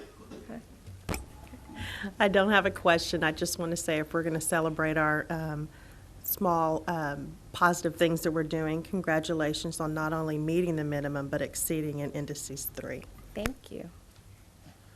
Perfect. Thank you, Ms. Mays. And as your point earlier, these last 3 are ones that have achieved it, and now we're just having to report again. Right. Someone explain that to me. Not tonight. I don't want to hear it. It's TEA. Thank you so much. Thank you. Please. Next, we have Ms. Rodriguez at Thornton Elementary. Good evening, Ms. Rodriguez. Good evening. To finish up the public comments. Yes, and I will celebrate a lot. Good. Especially on this first page. So for our accountability summary, I have to say that I am so proud of our school and the work that our teachers do on a daily basis. You all talked about teachers that are dedicated, that stay late. Well, we have all that and more at our school. Teachers that are there at 7 o'clock, 7:30, doing tutoring, after-school tutoring, Saturday tutoring. So I'm just so proud of our school. Ms. Judy Linderman is our PSB. And I do have one member from our SBDM committee here with me, and that's Brenda Allen. And she's also now our Dean of Instruction. So on Index 1, we have a 63, and we went from a 52 to a 63. So we exceeded our goal. And I want you to know that on our campus improvement plan, the ones that you have seen, we have a stretch goal, and that's a 70%. For Index number 2, we exceeded our goal as well. We went from a 31 to a 41, so we exceeded our goal there as well. And met Index 3 as well and Index 4, and we're very close on Index 4, but we have a plan, and I'll share that with you in just a moment. Also, I want to note that for the system safeguards on this right on the bottom right, last year, we met only 5 of the 20 system safeguards, and this year, we met 15 out of the 20. So there is a lot to celebrate. However, we will continue making progress by addressing the system safeguards. I want to, before I point out the ends there that we're working on, under the African American subgroup, that was our lowest performing group last year. And those groups, if you look at the actual scores for Index 1, they scored over 70%. And so we focus on that group, and we want to be able to replicate those efforts with our other subgroups. And so this year, we're focusing on special ed for math. We did not meet that system safeguard at the 55%. Science, we had several subgroups for science, and so that's a focus area for us. Are all students Hispanic, economically disadvantaged, and the current and monitored ELL students. And so that's not just your ELL students right now, but the ones who have exited and are on their first and second year of being exited from the program.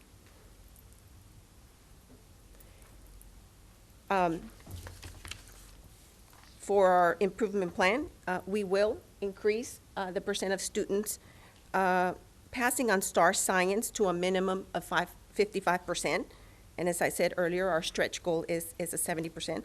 And we have 4 focus groups. Are all students from a 51, Hispanic students from a 51 as well, our economically disadvantaged students from a 52, and our ELLs and currently monitored students from a 44%. The professional development and interventions to address that goal number 1.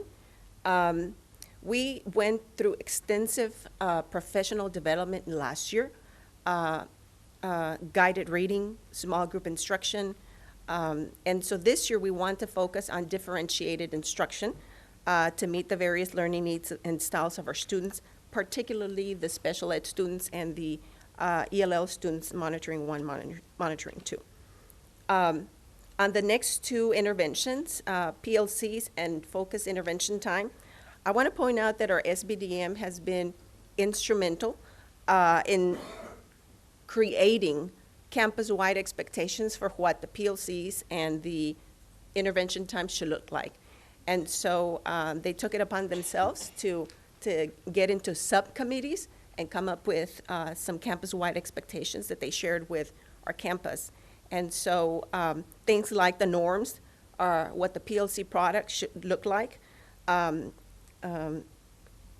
even the discussions, how our discussions, what questions we look at, the data-wise process. Everything on our PLCs is data-driven. Our teams, kinder through 6, build common assessments. It's not just 3rd through 6, it's kinder through 6th grade. And we have very focused discussions. We have an agenda, and our teams keep minutes. For the focus intervention time, once again, we have campus-wide expectations, very data-driven. We focus very much on small group instruction, particularly in small group for guided reading and guided math. We are focusing on our enrichment component to push our students to score at the final recommended level, because as you saw in Index 4, it's an area that we don't want to not meet. So we are focusing on that through our focused intervention time.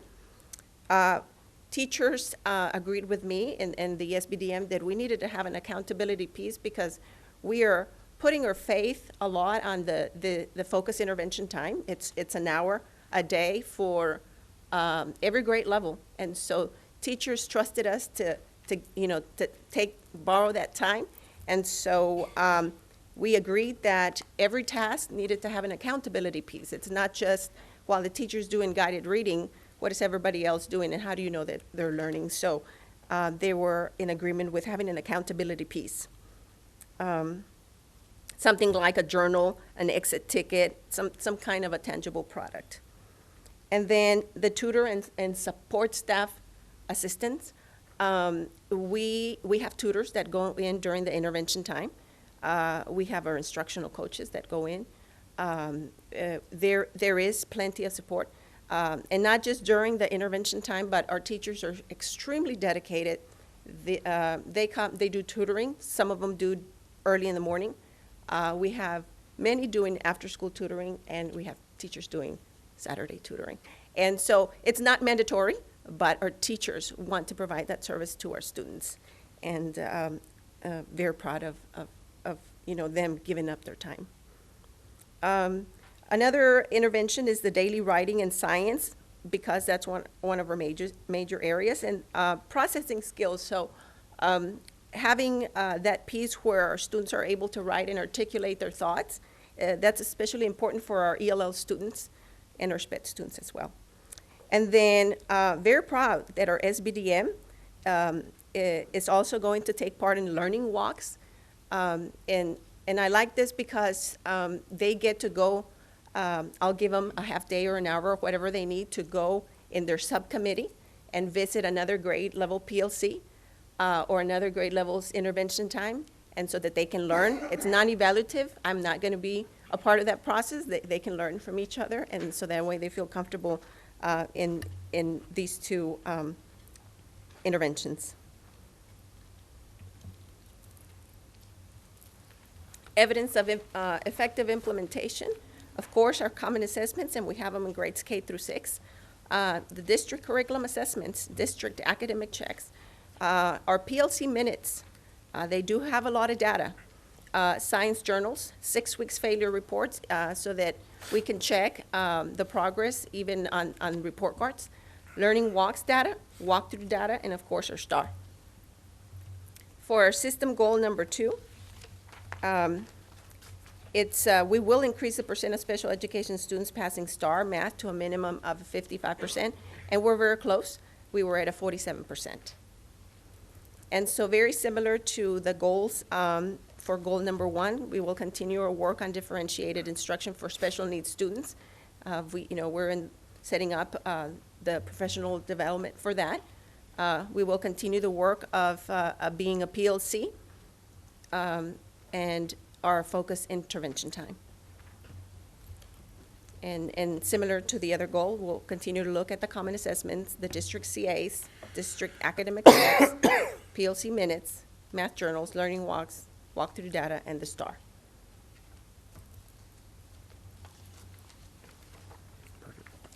Any questions from colleagues? I'll go quick before there's lights light up. Not you, Miss Rodriguez. But you can sit down, you're fine. So, don't give them one motion to get out of there. You're fine, I understand it. So, thank you to all the schools. Thank you, Miss Rodriguez. Thank you to all. I would say on behalf of the board and staff, this is the formality of hearing all this. We've been hearing it for a long time. We know what traction you guys have been taking and how much work's going into that. This is the part that's required by the state to having a public open meeting. So thank you for that time. We do have one card to hear from this evening because we are in a public hearing right now. So we will have one card for comment. We'll then take any more questions from colleagues, and then we'll eventually get into this in an action step where we can approve their improvement reports. The one card is from a longtime friend I've known for many years. We have a card from Miss Amy Taylor for Sam Houston High School to talk about the Sam Houston improvement report. Ms. Taylor, you have 5 minutes, and Okay. we'll buzz you. I think you're okay. I won't take that much time. First of all, I just want to say thank you so much for the opportunity. It's exciting to hear from all of you all, and I can't wait to go back to school and tell them what y'all said. It does mean an awful lot. But I did want to tell you guys what is not in the data. I graduated from SAM in '93, and when I got hired, they said we had one spot, and it was at SAM, and I was like, ooh, lucky me. So I am the luckiest person in this room, just so you know that. I was at SAM before Mr. Benavides got there, and I ran into a student today, actually. He was on our campus last week. He had to come and pick up a diploma. He graduated the year before Mr. Benavides started. And he came and he found me and he said, what are y'all doing different? And so we can think we're making progress all we want, but when other kids come back and they go, hey, what is different? And so I started telling him about some of the things that that's going on. He goes, man, I want to come back to school here. He's like, I don't want to work, I want to come back here. So the kids are buying into it, and you guys hit the nail on the head, that the teachers are working really hard, but a lot of it is the leadership that we get from Mr. Benavides. And I want y'all to know, and I'm going to brag on you, Mr. Benavides. Anything that we think of, it doesn't matter what the obstacle is, we can go to him and he'll go, okay, I'll pay for it, I'll figure out a way.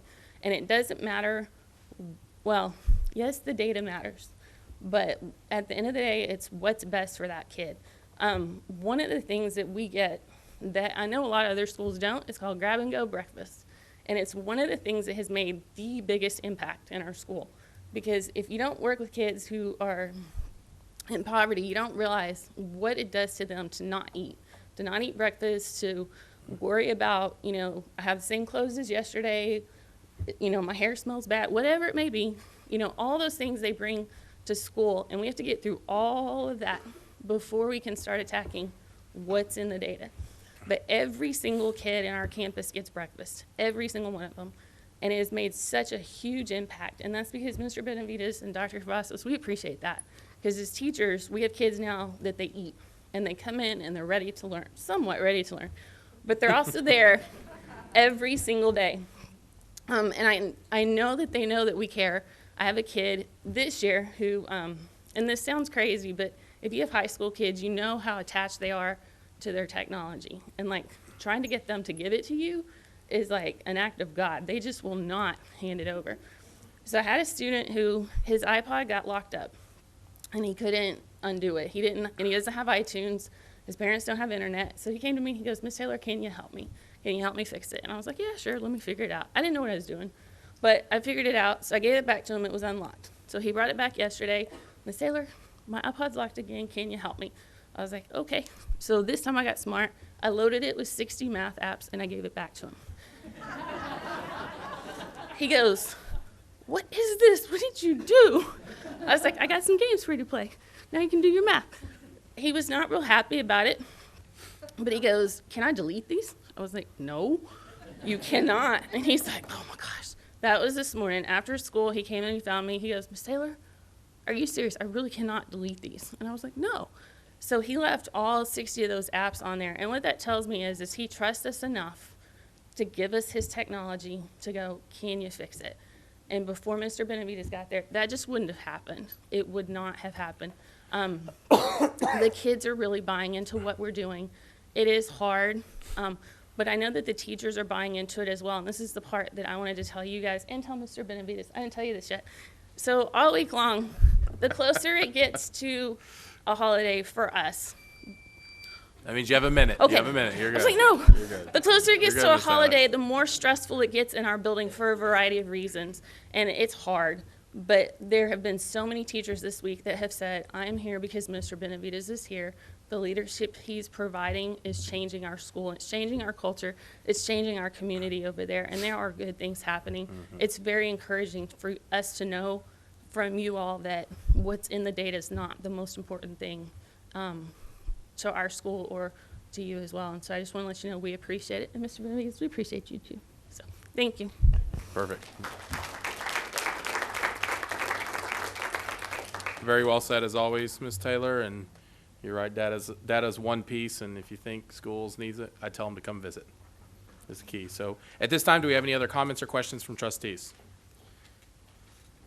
Seeing none, the public hearing on school improvement plans for improvement required campuses, Newcomer Center, Sam Houston High School, Webb Elementary, and Wimbish Elementary, and then targeted improvement plans for formerly improvement required campuses, Ellis Elementary, Speer Elementary, and Thornton Elementary is now closed.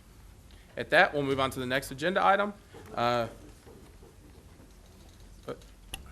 Before all the principals leave, I want to say We got to something. vote on it still. Oh, okay. So we can, You can probably wait a second. well, it has nothing to do with the campus plan. Are we voting right now? We'll come back to vote in just Okay, a second. so before they go, are you guys leaving? They're probably going to wait for the vote. They said, no, they're saying they're leaving, okay? They're who I want to talk to. I just want to say whoever raises their hand first gets it. I have an extra turkey I'd like to donate to somebody. And so whoever raises their hands first can have it. Okay, Speer? I'm sure there was a tie drawing tonight. Yeah, perfect.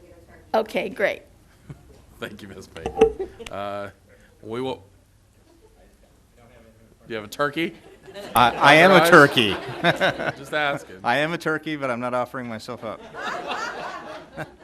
No, if it's okay with you, just go off Please. script. Just, we have one young man in the audience that has been here since the beginning, a scout, I believe Troop 380. That's good eye. Good Likely here for citizenship in the community merit badge? Communications. You picked a doozy of a meeting to come to. I just wanted to acknowledge you, young man. Please. Thank you for being Please. here and sticking with us, and I Yeah. think you've earned what you need to, and you can go. Yeah. If you need something signed, we'll let one of the good communicators sign it. Dr. Cavazos. Thank you, young man. We'll go on. Let's just jump, actually, before we get into audit, we'll let you guys all finish up because we know how hard you're working. So if the board doesn't mind, I'm going to move to action item B. Consider school improvement plans for improvement required campuses, Newcomer, Sam Houston, Webb Elementary, Wimbish, and targeted improvement plans for formerly improvement required Ellis, Speer, and Thornton. I would accept a motion. I got a Move motion. To approve. Sorry. Move to approve, as noted by Mr. Hogg, with the option for campus leadership teams to modify, add, and delete interventions based on assessment data. Second. I have a motion by Mr. Barron, a second by Ms. Solons. Any further discussion or comments? Any turkeys? Okay. At this time, please vote. We have 6 trustees. You want us to revote? Okay. That was an interesting abstain, but I was willing to take it. Yeah. At this time, please vote. That's okay. It happened. Do you want me to clear it again? This is the most exciting to see what people voted for something I thought was going to be 7 trustees present, 7 trustees voting in the affirmative. Thank you to all our staff. We have approved the campus improvement plans for this. Next, we'll move to action item A, consider approval of fiscal year 2013-14 independent audit. Dr. Cavazos. President Hogg, at the dinner meeting, you heard a presentation about the audit, and so there's, I think, some brief comments, and you've already heard some of this information. So Ms. Powell will lead us off. Let me make a quick introduction here. We retain Whitley Penn to do our annual financial statement audit, and we have with us this evening 2 representatives. We have Tom Peterson. We also have Dan Hernandez with us, and so I'm going to let Tom give a very brief overview of the report he gave you in the dinner meeting, and then he'll answer any questions you have. Thank you, and good evening. Sorry, talk. Go ahead, Tom. We have completed our audit of the district's financial statements for the year ended June 30th, 2014. Our audit was conducted in accordance with government auditing standards, and I'm happy to report that we're issuing an unmodified or clean opinion on the financial statements. Unmodified opinion, as I mentioned earlier, is the highest level of assurance that an auditor can give on those financial statements. The general fund, I just wanted to, had a few comments about the general fund. It ended up the year adding to fund balance some $32.5 million, bringing your total fund balance to $188.8 million. Of that amount, $153.1 million is unassigned. And that's about 4 months of your general fund operating expenditures. Since the district receives more than $500,000 in federal financial assistance, we're also required to perform a single audit. We had 3 major programs this year. We have issued an unmodified opinion on compliance with the 3 major programs tested, and I'm happy to report there were no material weaknesses or significant deficiencies noted in your internal control processes. That's all I had. If you have any questions, I'll be more than happy to try to answer them. Thank you so much, and for all your colleagues at Whitley Penn, as we heard and had a deep discussion during our dinner meeting tonight about this audit. As we said many years in a row, this is one where, with a very large organization, no comments or recommendations, and anything that was being worked on or anything that looked, and y'all saw our staff quickly acted upon and looked at to make sure everything was done properly. So I thank you, and I thank all of staff for all the hard work through this. I wouldn't say audits are fun, but they're critical for what we have and what we do, especially for our duties of fiscal responsibility. At this time, are there any comments from trustees? Seeing none, I would be willing to entertain a motion.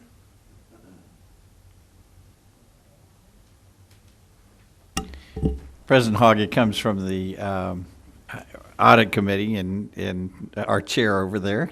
I think that we were all in unison of bringing this forward for approval. Perfect. Thank you. We have a motion from the audit committee requiring no second. At this time, any further discussion? Seeing none, please vote. Thank you. 7 trustees present, 7 trustees vote in the affirmative. Thank you for all your work for the audit, and we look forward to seeing you. Thank you, and I would just like to say thank you for allowing Whitley Penn to serve the district. It's really a pleasure to work with a staff like you have here at Arlington. very competent and capable people. Thank you very much. Thank you so much. Next, we'll move on. I saw some eyes looking, and there's a card, Ms. Pesnell. Did you want this to, it's listed as a non-agenda item? Actually, it really has a great deal to do with what we've all been discussing and the pride that you all have in our school, but it is a legitimate concern, I believe. Let's most talk. Especially at SAM. I know What it's documented on, I think it's going to be a non-agenda, so let's go ahead and wait till non-agenda item to talk about that. Thank you. We'll move to action item C, consider revision of board policy naming facilities. This was in our discussion last time, and we committee went back to review and make some tweaks and changes, so I would pass it over to Ms. Solons on behalf of the committee and see what we came up with. Thank you, President Hogg. We brought forth the CW local naming facility policy at the last meeting and had some discussion and brought it forth, and the board has reviewed it again and had the some more discussion at the dinner meeting this evening. If there's any other questions or comments, otherwise I'd make a motion unless there's someone has a particular need for another presentation on this particular policy. Okay. Ms. Solons, go ahead and make a motion, then we can have some questions. Move to approve. Yep. Is that coming from committee? Move to approve policy CW local coming from committee requiring no second. For naming facilities? Ms. Solons, okay, perfect. Thank you. We have a motion from committee with not requiring a second. Any further discussion? Seeing none, please vote. 7 trustees present, 7 trustees vote in the affirmative. Thank you for the committee and the whole board for working on this new naming facility policy to update, as we do many a times, our policies. Next, we'll move on to consent agenda items. Ms. Powell. President Hogg, board members, Dr. Cavazos, we don't have any bids on the consent agenda this evening or donations report. We do have an investment committee report and salvage item, so we are recommending approval. Perfect. Thank you, Ms. Powell. Move to approve. I have a motion by Ms. Pena and a second by Dr. Reich. Any discussion? Seeing none, please vote. 7 trustees present, 7 trustees vote in the affirmative. We have the consent agenda approved. Next, we'll move on to discussion item A, planning for new and renovated facilities in 2014 bond program. Dr. Cavazos. Thank you, President Hogg, and this is an update on our bond implementation at this point, and the major part of this is the workman consolidation, but Ms. Powell will begin with an overview. Cindy. President Hogg, board members, Dr. Cavazos, good evening. We want to update you on the work that's been taking place over the last several weeks with the bond program, and specifically we're going to talk about 2 different types of planning work, one being educational specifications work and the other being some construction planning. With educational specifications, as we've discussed before, we have retained the facilities planning firm DeYoung Richter to facilitate planning for several of the major construction projects in the bond program. This fall, they're working with us on 3 of those projects, the Workman Junior High School addition, the Dual Language Fine Arts Academies, and the Career Tech Center. The work on Workman Junior High, the planning work has been completed with the planning lab, and you will hear a report in a few minutes from our consultants, DeYoung Richter, on that work. We also have ongoing in-house some instructional planning for the new combined Hutch and Workman student bodies. On the Dual Language Fine Arts Academies, these are academies that will be created at the current Corey and Rockmore Elementaries. We have completed the planning labs, and the instructional work again on these programs is ongoing. One of the interesting things that we've done over the last couple of weeks is met with industry experts and have them sit down with our architects and with our consultants and provide some very specific feedback on different programs and how we can best deliver those programs to elementary age students. So just as an example, from the Amon Carter Museum, we heard about programs for doing virtual tours of the galleries of the Amon Carter Museum, and so we talked about the kind of technology we would need in our classrooms to do that. We also talked about providing pocket galleries or ways within our hallways that we can turn the entire school into an art gallery and display students' work. We talked about exterior sites, places outdoors where students can create artwork. With the Clyburn organization, we talked about piano labs and how to best set those up. And so very interesting, and these folks have been extremely gracious with their time. They've come usually one at a time and have spent at least an hour with us, with several of us in the room asking them questions. And so it's very interesting and very informative, and it will be a tremendous value to our work going forward. We will be bringing back a report on the planning work on December 11th, and again, Deanne Richter will make that report to the board. With the Career Tech Center, we are in the middle of the planning work for that project. We've completed staff interviews and the first planning lab, which is a 2-day planning session with over 50 people, teachers from various high schools throughout the district, administrators, and even core curriculum folks represented there. We've had a community meeting, or 2 community meetings last night to take input on this particular project.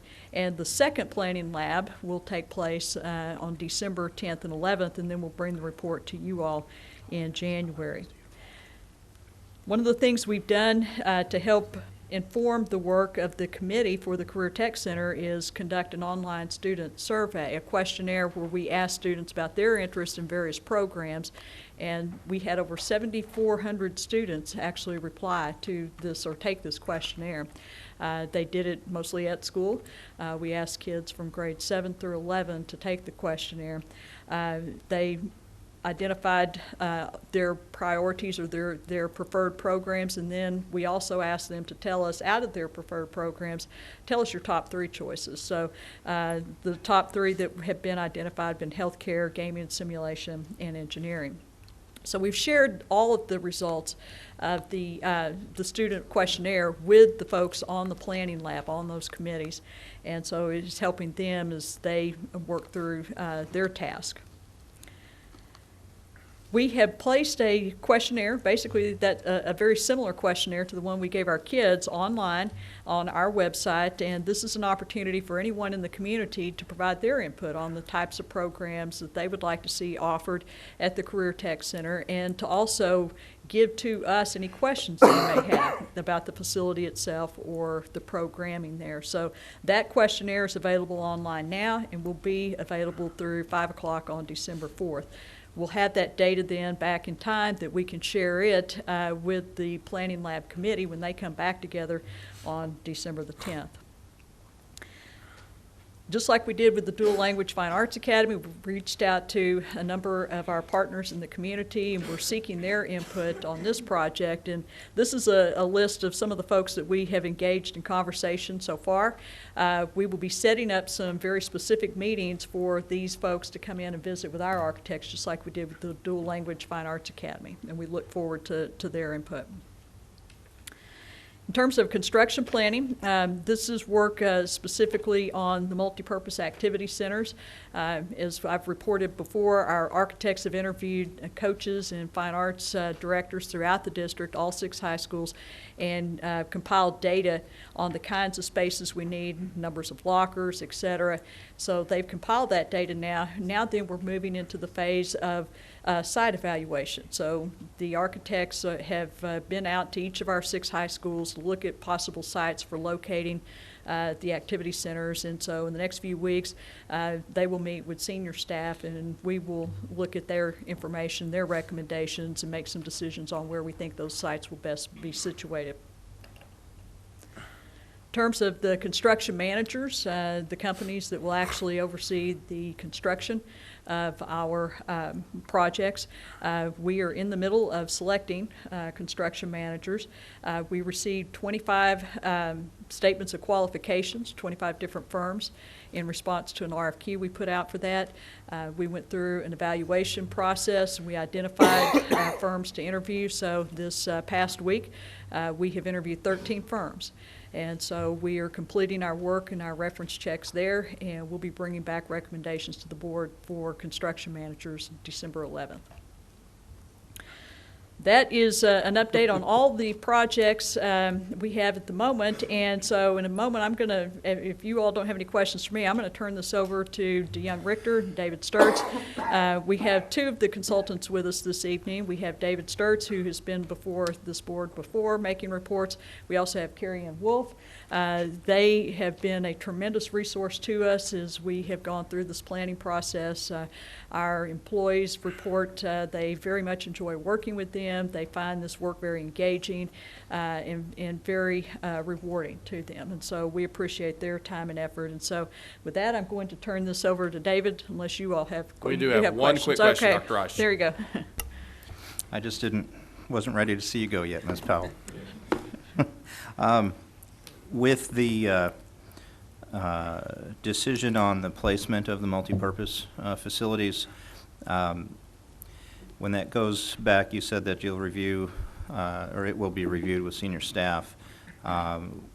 Will there be those, whether it's campus principals or other folks involved in that as well? I mean, I know Yes. obviously they're going to get communicated, but will they have part in that decision as well? Yes, absolutely. You know, first and foremost, the architects are going to tell us, you know, where they think we have the best opportunity and the biggest challenges for siting these buildings, and so we're certainly going to heed their advice, but the principals will definitely be involved in those conversations. And the, like with the athletics folks at Yes. the campuses will, Yes. because I know in some of those more challenging situations, I've heard very specific things that, well, this seems like this would be the good likely spot for it, but that's not going to do anything for our program.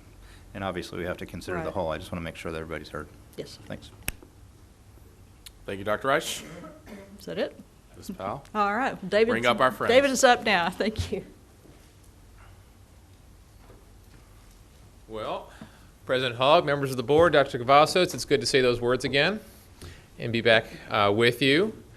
It's a privilege and an honor to work with you again, and very happy to be back after the very successful bond. Congratulations on all the hard work that you all did to make that happen, and now we have fun, and now we are working on the construction side of that and the planning. And so what I'm going to go through today is a review of our educational specifications process as it's pertained to workmen, and you'll see these presentations for the remainder of the educational specifications process as we go through it.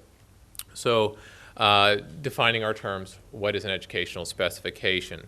It is a pre-architectural process that ensures that the school's educational program drives the spatial priorities. We want to make sure that horse is before the cart. The education programs drive the building. So what does an educational specification contain? So what you'll see a definition of the program contained within the facility. You'll see the compilation of space, which is a list of the spaces that are needed to address the program as defined through the process. The adjacency concept, so once we've listed those spaces within the definition of the program, how ought those spaces relate to best facilitate the desired program, and what are the requirements within those spaces, mechanical, plumbing, electrical, walls, so on and so forth. And how does this relate to a master plan that you're all familiar with, and how we do this? Well, typically we recommend that an educational specification follow a master plan. Why? Because first you want to get the priorities into what you're going to do with your facilities, and then once you have those priorities set, you work within them to specify what that ought to look like. And so a facility master plan seeks to comprehensively identify a district's facility needs and prioritizes facility decisions district-wide in accordance with the district's vision, mission, and goals.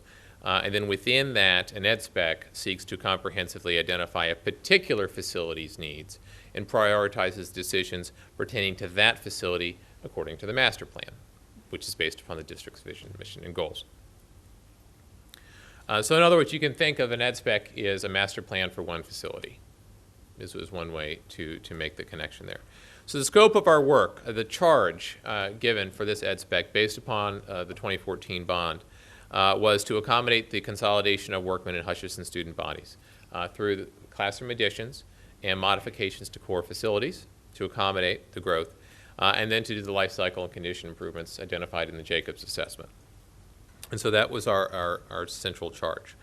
The timeline that we have, you see we did do interviews, as Cindy mentioned, followed by 2 sessions of labs, in the middle of which we had room for public comment and in consideration to the process, and then following up with the final board meeting here tonight. So in the interviews, Carrie, and I neglected to introduce, I'm sorry, Carrie Ann Wolf, if I can have her stand here, as our partner here, and she specializes in educational specifications. And so we've been doing this process hand in hand, and will all the way through next spring, through the end of our charge. So we met with teachers first off in the interviews, because we want to first get a baseline understanding of how the programs are functioning within your current space. So tell us how describe your program, tell how it's functioning within your current space, tell how that space is facilitating your program, how it's hindering your program, and then start to dream about the ideal. Tell me about the ideal scenario, and one of the tools that I like to use in that is say, you have unlimited resources, unlimited money, unlimited personnel, and no regulations. Tell me how your program works. So it gets what's the ideal for teaching and learning, and then we marry that down to reality eventually, but we like to stay up. We like to stay up here for a little while. So it's a fun exercise. And so in the lab itself, in the first lab, the Workman lab was a unique opportunity in any EdSpec process, and for us as well, working with your staff, to say again, in the master plan, we had a group of citizens with the teachers, administrators, and staff, and it was a nice mix of folks there. A lot of folks from outside of the school district are all involved in this committee. When we go into an EdSpec, we still have that outside representation. We still have parents and students, and we, as Cindy mentioned, especially for the Corey Rockmore, the dual language fine arts, we're bringing folks who are specializing in the arts instruction and so forth into the session. And yet now we're focusing a lot on those instructors and teachers and administrators, really that professional knowledge of the teaching and learning space and how that ought to function. Because we know that one of the things we say is when we get this building programmed out and the architect builds it, it will be here for 20, 30, 40, 50 years. And so we want to make sure that what we're planning is going to be relevant. And so in general, we're looking at how we make those spaces able to meet the needs of the current programs and adapting over time. And so in the Workman lab, when we started, we went through a futures conference exercise where we asked the participants to consider what are the core challenges in K-12 education today, particularly how you've seen them. And then from that, what are some core opportunities that we can use to frame the kind of programming that will be housed in this facility. And so in doing so, we also wanted to come up with what would a new vision statement look like for Workman. And through the planning lab exercises, the visioning exercises, your teachers, administrators, and staff came up with these concepts that the program would be based on real life, real world learning, that the spaces would be flexible, adaptable, that there would be individualized student pathways that the program would develop, that the program would focus on integrating student and family support and education, so branching out that family support to include an educational component of some kind and an integrated curriculum insofar as possible. And so the draft vision statement that came out of this is that Workman will be a learning hub for our students, families, and community with multiple avenues for our students to connect to defined learning pathways, their teachers and professionals in the local community. So that learning hub concept really drove the process. And coming from that, so what were those defined learning pathways? Because when we talked about the need for the individualized student learning that came out of the visioning lab, well, then the next step logically was, okay, well, there needs to be programs that allow for some individuation. And so we went through some visioning exercises, brainstorming exercises about what kind of pathways those might be. And the proposed program pathways coming from the lab in Lab 1 visioning exercises were STEM, fine arts, and business and industry. That students would have opportunities to engage in those pathways while getting their comprehensive instruction at the junior high level.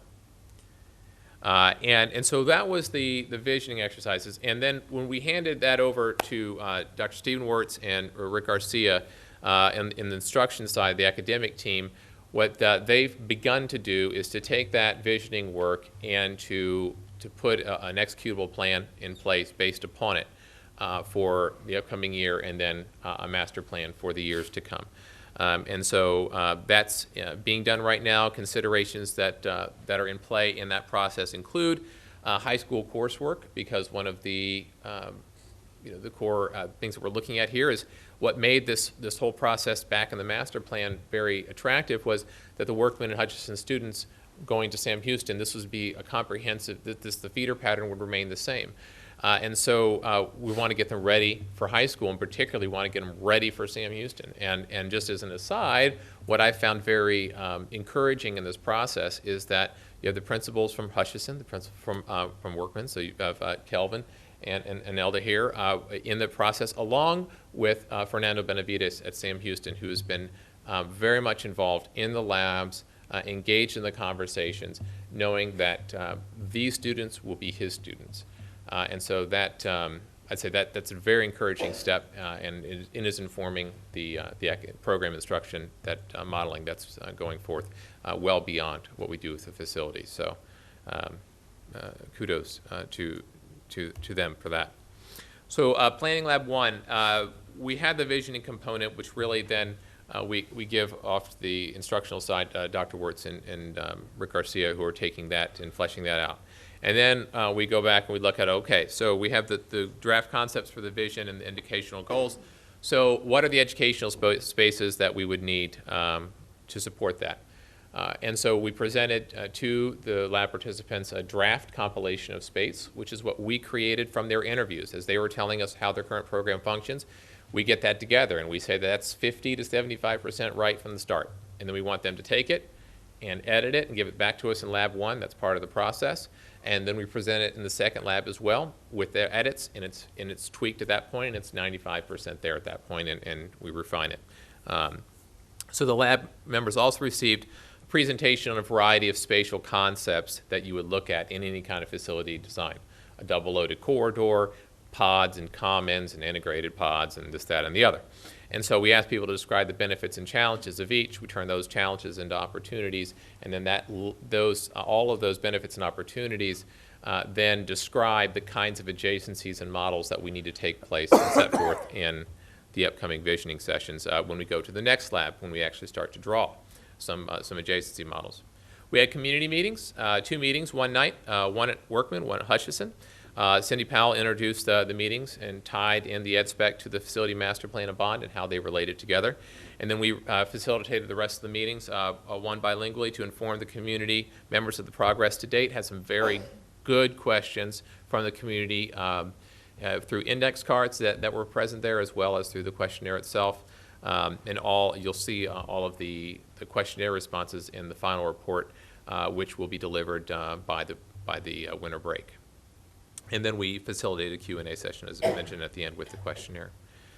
When the team convened again for Lab 2, we reviewed the results of the community meeting. We provide further edits to the compilation of space, or COS. And we completed a space requirements exercise, which includes, so we asked the users to tell us, the teachers and administrators, what's the purpose, who are the users, and what are the activities in each space. So it frames the space itself, and then within that, what are the mechanical, electrical, plumbing, so on and so forth requirements that they see as unique needs to the facility. And then as we receive that from them, when we deliver the final product, that we embed on top of that standards that we've seen as best practices from doing this around the country. And so they completed that exercise. And then we're still, at this point in the lab, we're still in the ideal land. And then we crashed down to earth in about after lunch. But we still ask them to envision that ideal layout. So go ahead and put up on the flip charts there, how ought this facility relate within each program area? So how ought the art classrooms function together? And then how ought the art classrooms function relative to core, relative to special education, so on and so forth, physical education within the whole. And once that was done, we then physically overlay that onto the Workman site plan with some transparency paper and say, let's merge them.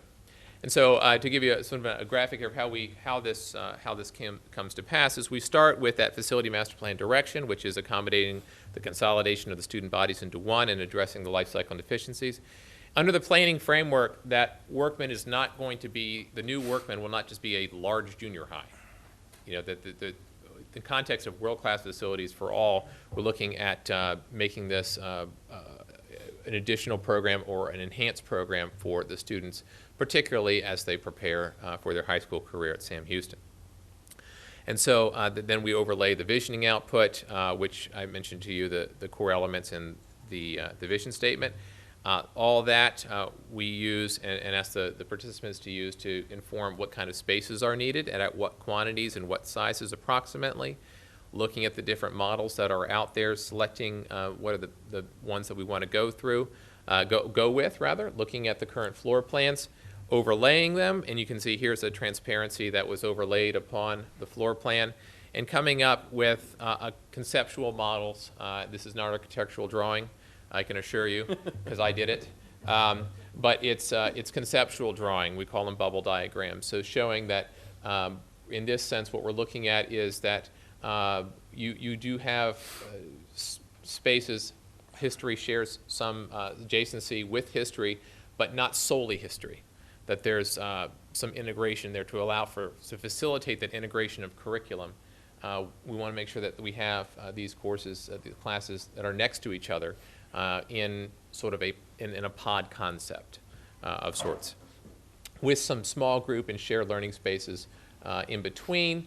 And on the outside there, the groups were drawing extended learning areas so that these groups of classrooms, for lack of a better term, we're calling them pods, share extended learning areas that students can use for flexible learning space, group workspace outside of individual lecture and it's outside of the classroom itself.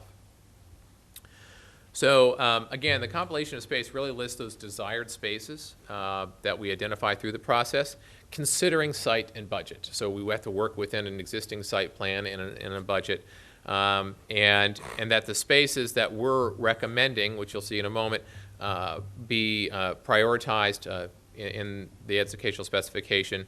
We have those through additions as a recommendation. And then there's also other spaces at Workman that we have identified in the COS, which could be realized through either renovating spaces within Workman or simply repurposing them. And I'll show some examples of that here momentarily. So this is the compilation of space roll-up as it currently stands, where you'd have the academic classrooms, language arts, social studies, fine arts, foreign language, science, career tech, and electives, so on and so forth. Where a teaching station is our language, which denotes a space that gets a capacity calculation. A library is students learn in libraries, but they're not assigned to libraries, so we don't count that for capacity. Obviously, it has square footage, but it doesn't get a capacity calculation. And then to the right ledger there would be a sum of the square footage estimates from all of the spaces as identified. The bottom, you see a circulation factor of 35%. That's just acknowledging that on top of the spaces themselves, there needs to be hallways and an ADA and restrooms and wayfinding and such that architects need to build in and to house HVAC and people and so on and so forth. And so the balance of the student body here, we're looking at the capacity of 1,593. That was our target, was right around 1,600. For the students, and you see for the school, you see that the total capacity, if it was 100% utilized, is 1,874, but no school is 100% utilized, especially at the junior high or high school level, and it's consistent with the approach that we use in the master plan, which is applying 85% utilization factors to the junior high and high school levels based upon how students move throughout the facility, specialized programs, those kinds of things. So we're very comfortable with that number.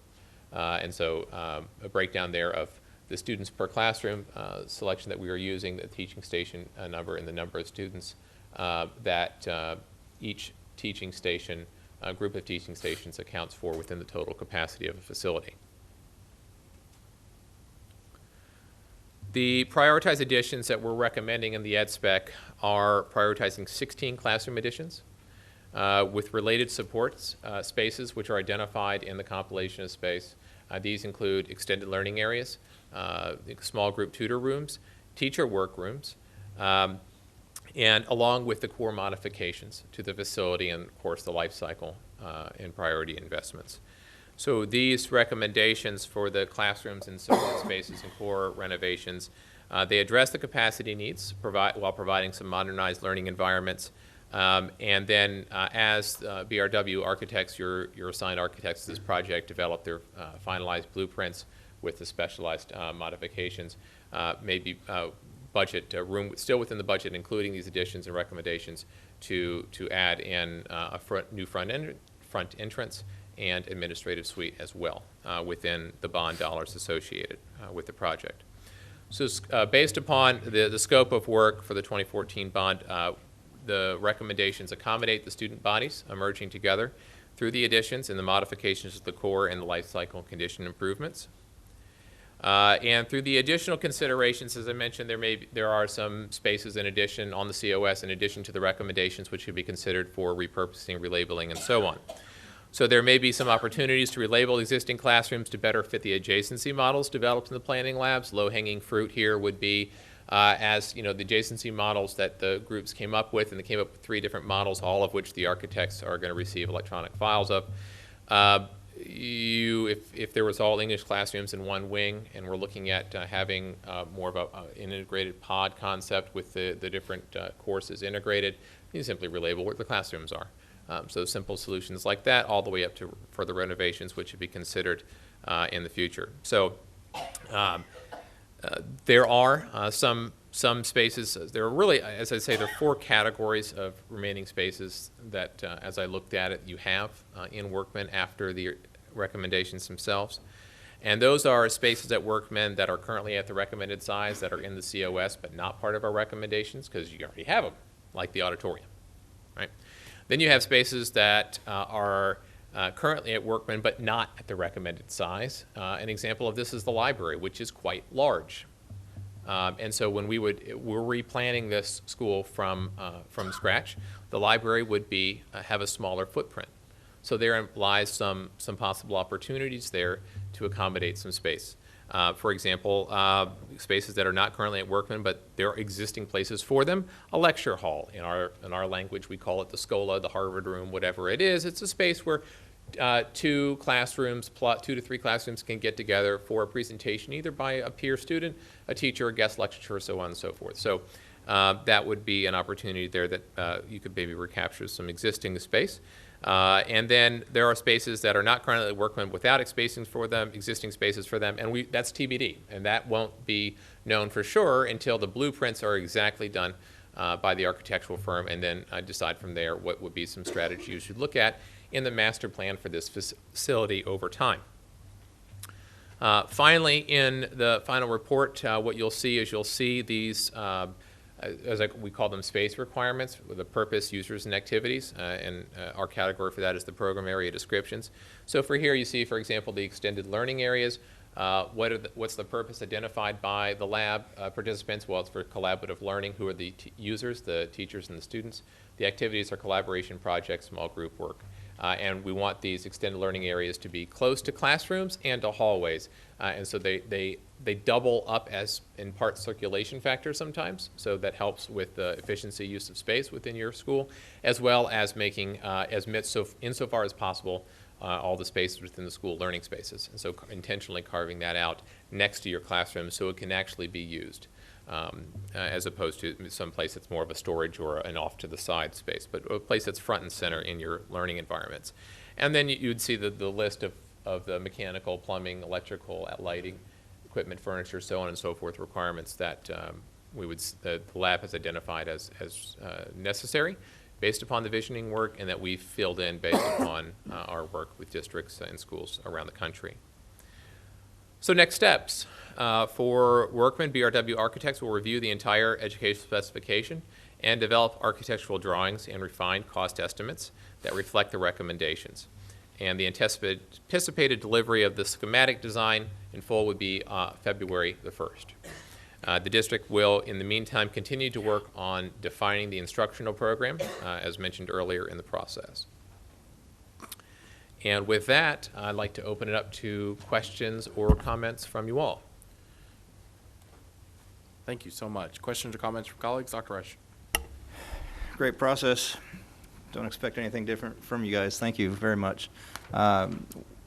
With the different spaces identified, one thing I didn't see in there, which it's probably somewhere in there, but I just wanted to clarify with some of the athletic spaces as far as locker rooms, those kind of things. They're in here. Yes, sir. Yeah, they are. They're in the detailed analysis. It's one of those slides. If I put up there, it's a little bit hard to see. But in the report, you'll see that in the physical education environment, there's the addition of the locker rooms and support spaces, athletic director's office, so on and so forth. And related to that, on the administrative spaces that you had up on the slides, that there's probably going to be room as far as the budget that was proposed. I would think that would have to be a just because of the larger student body, we're going to need more administrative office space. So. Sure. When we're looking at the recommendations, of course, the recommendations have to be based upon budget and all that. And so we looked at what recommendations would fulfill the capacity needs of the bond in a direction while still working within the budget. And we think that the 16 classroom addition with the support spaces and the modifications of the core, that it leaves, based upon the estimates that we're using, just construction costs per times square footage, which were strong at numbers given to us by the architects. There's a little room there to work within, and so they're working on the refining that right now, and then we'll make their own presentation to you exactly. Okay. And final question: any look at this phase or in further phases on the outside spaces, both for learning as well as athletics and things? So as far as fields and those kinds of things? Fields or outside learning spaces like we've done at elementary schools, is there going to be consideration given to the actual building design and any add-ons to accommodate or create some of those kind of things? Sure. I remember in the labs, there's discussion of outdoor learning spaces as something that would be desired from the teachers. And so some relatively cost-effective ways that I propose for that would be outdoor amphitheaters, which can simply be a bobcat in 20 minutes, making some grades and then leveling the ground accordingly. Can we quote you on that? You want to put me on that? Well, bobcat, 20 minutes. If you gave me done. The keys to a bobcat, what do you think, Bob? I will do what you would like to. I would have a field day. Maybe some other issues with that, but yes, that was discussed and brought up in the lab, and so when the architects are doing a master plan look at the site, that's one of the considerations that they can look at, and so what we do as far as spaces outside of the facility itself in an ed spec, we note them and then essentially hand it over to the architects that this is what they're interested in.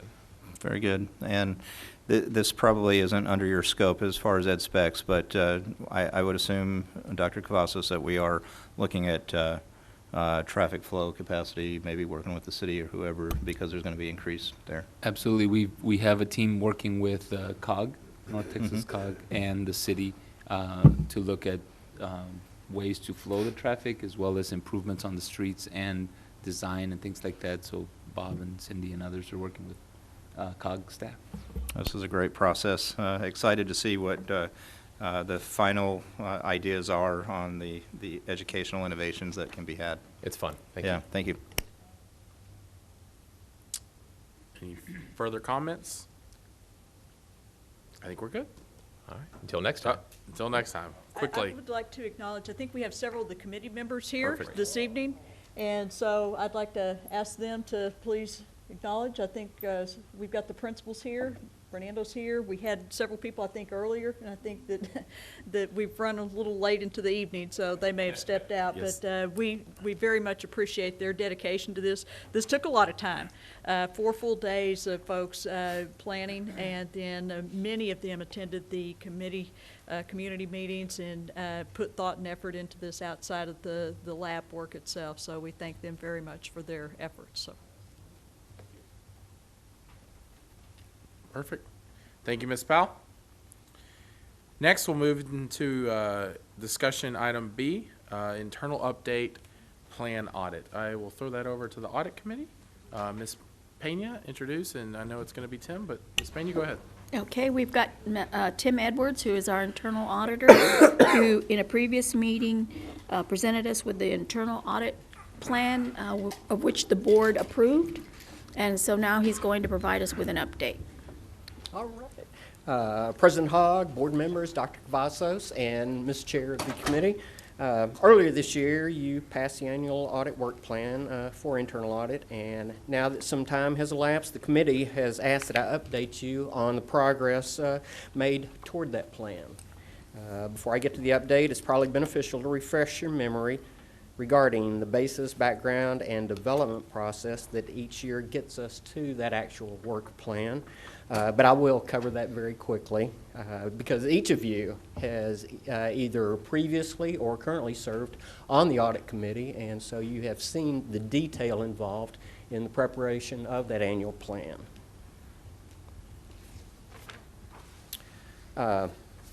As you'll recall, 2 board policies primarily guide the process. BDB Local establishes that the audit committee will bring the audit plan to the full board for approval, and CFC Local directs that the chief internal auditor will prepare the work schedule based on a systematic risk-based methodology. In addition to policy, it's also important to the committee and the board that the work of the internal audit function contributes to the district's strategic plan.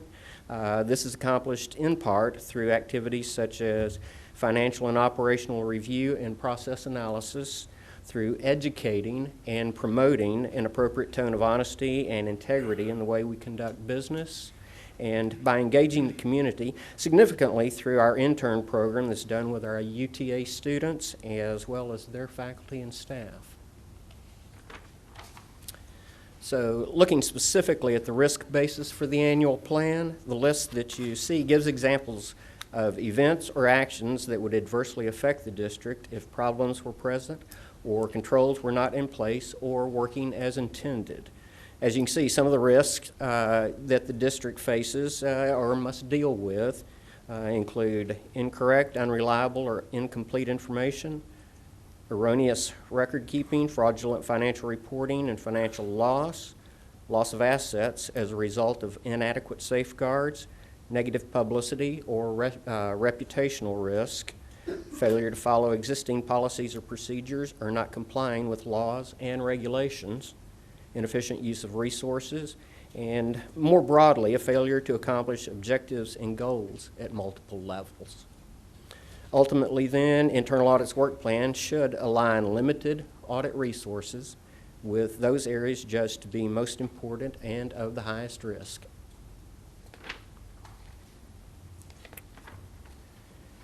With the objective of matching our audit effort to those areas that present the greatest risk, the methodology for accomplishing this goal is outlined on the screen.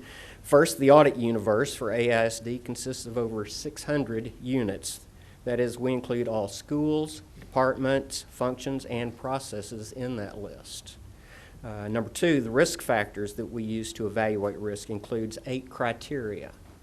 Those criteria are budget and cash flows, degree of regulation and number of laws pertaining to an area, the time since the last audit and prior audit results, public interest, impact, and perception, employee and management turnover, board and management interest, the degree of automation and implementation of new processes or procedures, and the type and strength of controls currently in place.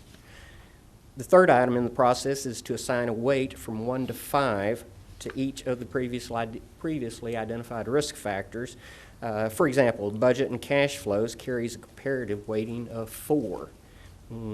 The degree of regulation and number of laws, which is highly in the compliance realm, is carries a weight of 5. Let's see, board and management interest, a weight of 3, a little bit lower there. Employee and management turnover, although low on the risk scale, still there is a risk involved when you have employee turnover or management turnover. That carries a weight of 1, and the type and strength of controls currently in place obviously plays heavily into our risk assessment and is rated at a 5. We then prepare a schedule that shows each item in the audit universe, each of the weighted risk factors, and then add a factor for the probability of a negative occurrence. This yields a cumulative risk score, which, when sorted from highest to lowest, yields the projects that we want to include in the audit plan. Obviously, we can't audit everything on the list, so we calculate the total hours available in the department and apply them as far down the list as we can. And this is done, of course, with the knowledge that certain audits or activities are going to be included in the plan outside of the list of risk-based audits.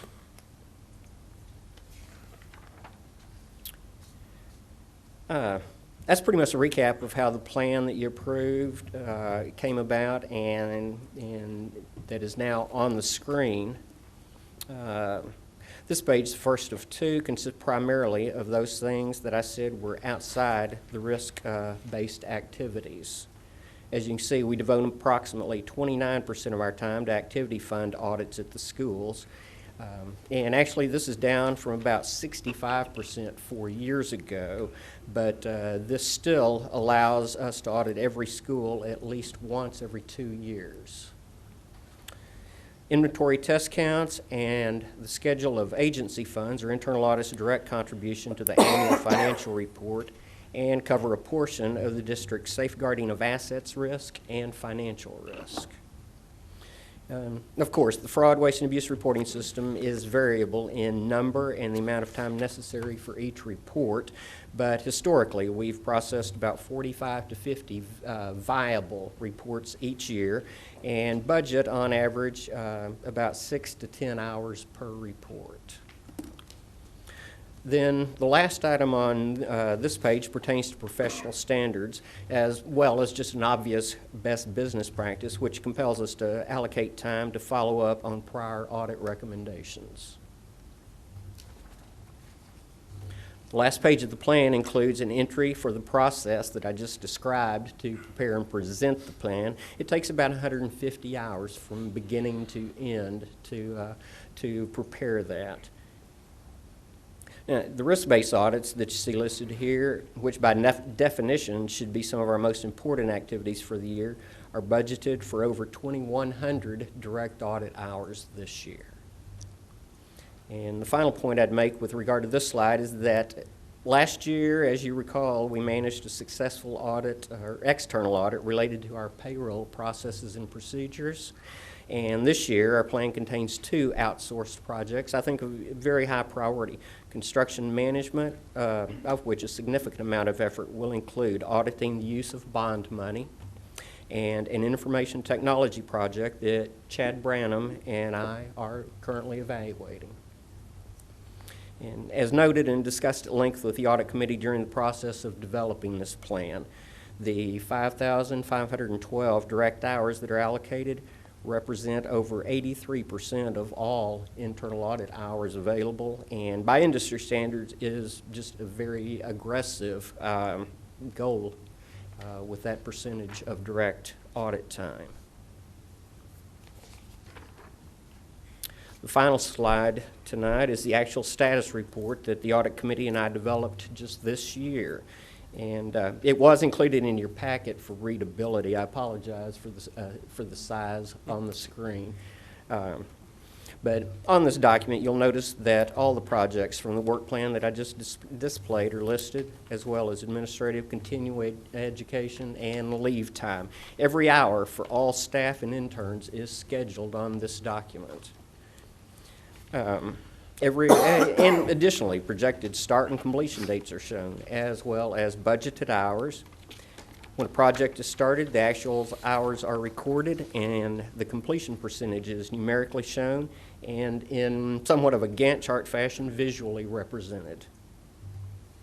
An overage, either on hours expended or late completion date, are shown in red on the chart. Red's not good. So the question, where do we currently stand? We have completed all carryover projects from last year. That totaled about 5% of our total hours. We've been working on activity fund audits in the elementary schools and currently are finishing 3 more. We have not started any junior high or high schools, but I can project that we are on schedule to complete those this year. We've also completed 3 audits regarding inventory test counts and valuations, as well as having completed a complete review and verification of agency funds as reported on Schedule H6 of the CAFR. And even though we went slightly over in budget hours on that particular project, we are tracking well on the next line item, that being fraud, waste, and abuse reports. Currently, we also have 3 risk-based audits in progress, those being exception item test counts review, treasury operations and cash management audit, and the food service cafeteria operations audit. And each of these is tracking well, although one will probably go into the red on hours, but by less than 10%, and 2 will exceed the projected completion dates, but by 2 weeks or less.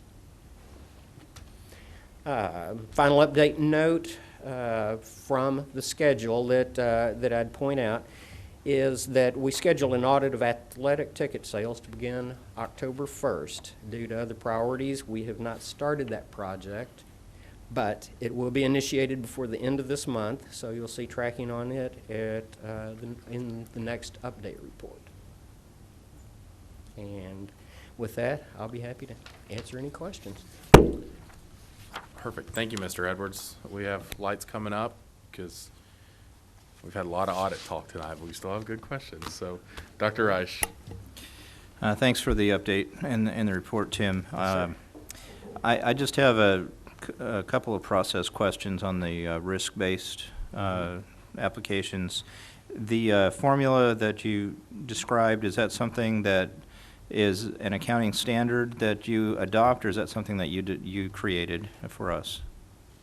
That is something that's been created for our environment here, but it's based, there really aren't standards other than best practices out there. There are no pronouncements, let's say. But it's taken from multiple sources and multiple industries in that particular methodology to weight risk factors, of course. You somewhat judgmentally identify those risk factors, but you use industry standards. And when you're assigning the rankings to those, the scores, 1 through 5, obviously you have to go on experience. I would think there's probably more subjectivity involved in that than objectivity. Would that be correct? Absolutely correct. Okay. Yes. And with that subjectivity, are you assigning greater based on what seems to be common as benchmarks around the state and nation that are higher up on the list as That far is as the correct. target? Okay. Yes. All right. Well, I think with the resources that you have, you do a great job. I'm pleased to see that the leftover undone things from last you were able to get taken care of, and as we all know, there's going to be other things that pop up that are nowhere near that sheet that you have to take care of. So we appreciate all you do. Thank you very much. The old things popping up, always an unexpected project. Ms. Mays.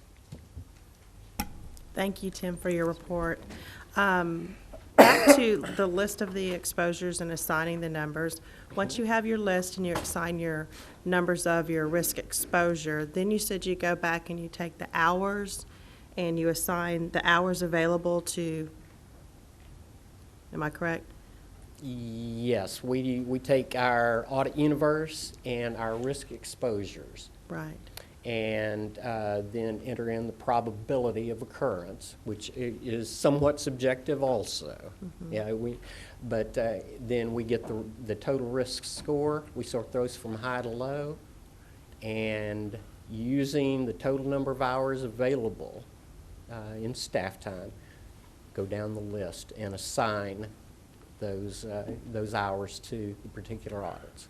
Okay, so does that mean that, do you ever come across a time where you don't have enough hours to assign all of our risks from 5 to 1? Oh, yes. Okay. Sure. And would those, from year to year, be the same risk exposures we may not be reviewing? No, they change. They vary. They can change rankings from year to year based on the risk criteria. The risks change, then the rankings change.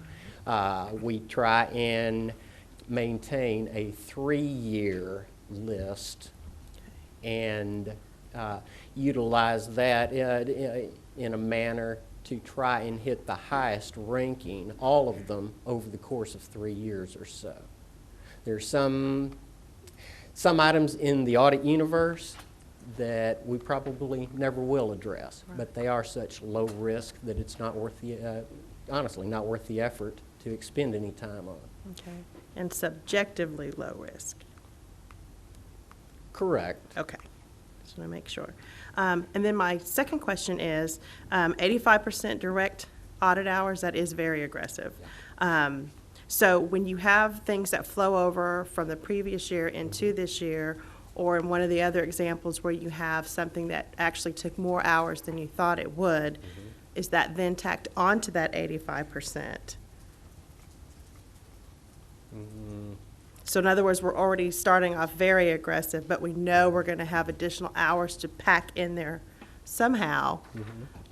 But we have, one line item is contingency hours, and so obviously, though, if we're over on a high-risk audit, obviously some of the hours from that contingency are applied toward that overage. Okay. That's the most, worst-case scenario, we end up not doing some or an audit that's on the list this year. And that was my next question. And that is, of course, with the approval of the audit committee. Those items are approved by the audit committee. Okay. And significant changes, deviations from the plan also. Thank you, and I concur with the amount of resources that you have. I think y'all are covering quite a large picture of items, so thank you.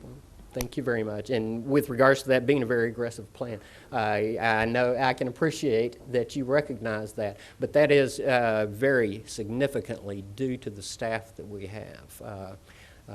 Emily, Alexis, and Chris, all three, very diligent, very qualified, and they're willing to help meet that goal.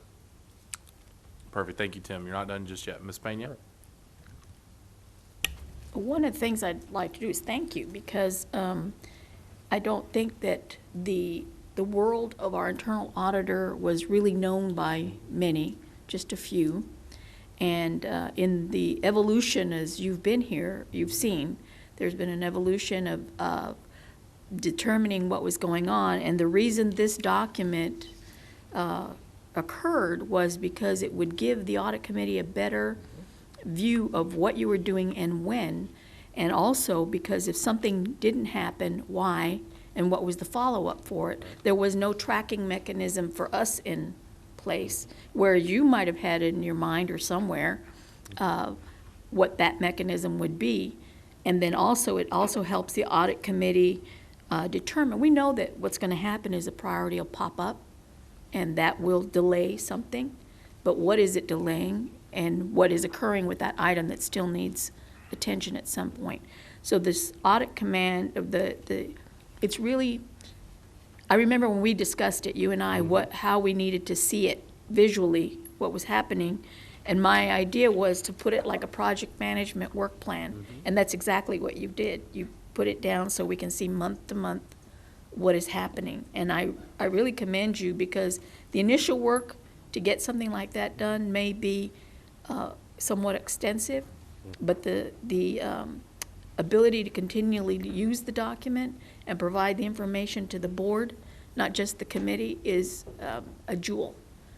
We have never been to this point before, so I don't want to just applaud the committee, but I want to applaud you for the extensive work you've done, for us to know exactly where you are. We're not in the blind anymore. We don't have to come to you for specific questions. We know exactly what's going on in that office, and we appreciate that, so thank you. Thank you. I appreciate the committee's support and suggestions in helping to develop that document. Very beneficial. Perfect. Mr. Edwards, thank you so much, sir. Thank you, sir. Continue on doing great things. All right. Ms. Pesnell, we've waited long enough now. So next we will move into the open forum for non-agenda items. This will be a time trustees will not make comments back. Please, you have 5 minutes when the lighted buzzer lights up. Okay, may I preface this by, thank you for taking the time to listen, but Dr. Cavazos, I'm very proud of the fact that you were selected by the U.S. Department of Education, top 100 leaders, to serve on the National Connected Superintendent Summit at the White House. I'm very proud of that. I'm very proud of you all as a board for being named the Board of the Year back in September, and I apologize for my delay and my congratulations. Some of you, I had the opportunity to do so individually. I'm proud of our district as far as the National AP Honor Roll. We have a lot of tremendous positive things occurring in our district, and I just, again, it starts at the top, so thank you all so very much. Additionally, I would like to thank you for your positive words that were said to Mr. Benavidez. I will proudly say that I am a huge cheerleader for this district as a whole, for my alma mater, but at this point, I'm showing no preference treatment. I'm talking to you as people, as a parent, and the community as a community member. Thank you for your support of Mr. Benavidez. It is very encouraging for those kids, but my greatest hope is that you'll actually, if you can, if time allows for you, to take the time to ask him privately what his concerns may be, because I don't think that here and addressing it in front of others might have been a bit intimidating, and maybe even spending time there on the campus, because the teachers comment the struggles that they face are real, and that's something that we face as a district as a whole. The commonality with the TIP and the SIP that I heard was the socioeconomic aspect of it. And again, we're talking about opportunity gaps. It's so true, and it's so very real, especially there at Sam, when a large portion of the time is spent disciplining, and what part of it do they allocate for actually meeting the goals that they're supposed to meet for text. And trust that I understand this with my licensure as well. I answer to the same entities you do. You're taking care of the kids and appeasing parents. I'm taking care of the parents and appeasing the kids. We're dealing with the same group of people. So again, I commend you for that. But one of the things that I would like to, the one thing that I put is that addressing undocumented students. And Dr. Cavazos, before you were named our superintendent, one thing that I really brought a light and a favor for me towards you was that you were encouraging parents, regardless of their status, whether they were documented or non-documented, you were going to find a way for the parents for parental involvement. And we all know statistically that parental involvement increases the academics and the students. And so it's very, very important, and I truly appreciated that. And when we talk about undocumented students, I think a great concern for me, again, this morning in visiting at SAM, Texas Trust was there talking about how you didn't have to have a social security number. I know that there are many family members that may have one valid social security number and they use it for each child. They may purchase their social security numbers at Traders Village out of desperation. How do we, as a community, me as an active volunteer, who I've served on a number of y'all's committees, DIDC, site-based PTA, health advisory, future financial. I mean, I'm willing to do whatever I can. I have a large network, and what can we do to help encourage that? I mean, because I don't know for you all how much funds are allocated. If we have a non-documented student, and I know I've heard about S numbers, and I get that, but if they're undocumented, how does that affect our funding, both federally in statewide. And are we missing out on anything by them not being? And that's just a concern for me. And I want to know, because I never ask my employees to come to me. If you come to me, you better have some form of resolution so we can share some ideas. So what can I do? What can we do? How can I get the word out? How can we encourage them? Because we're getting them there. They're coming to the schools.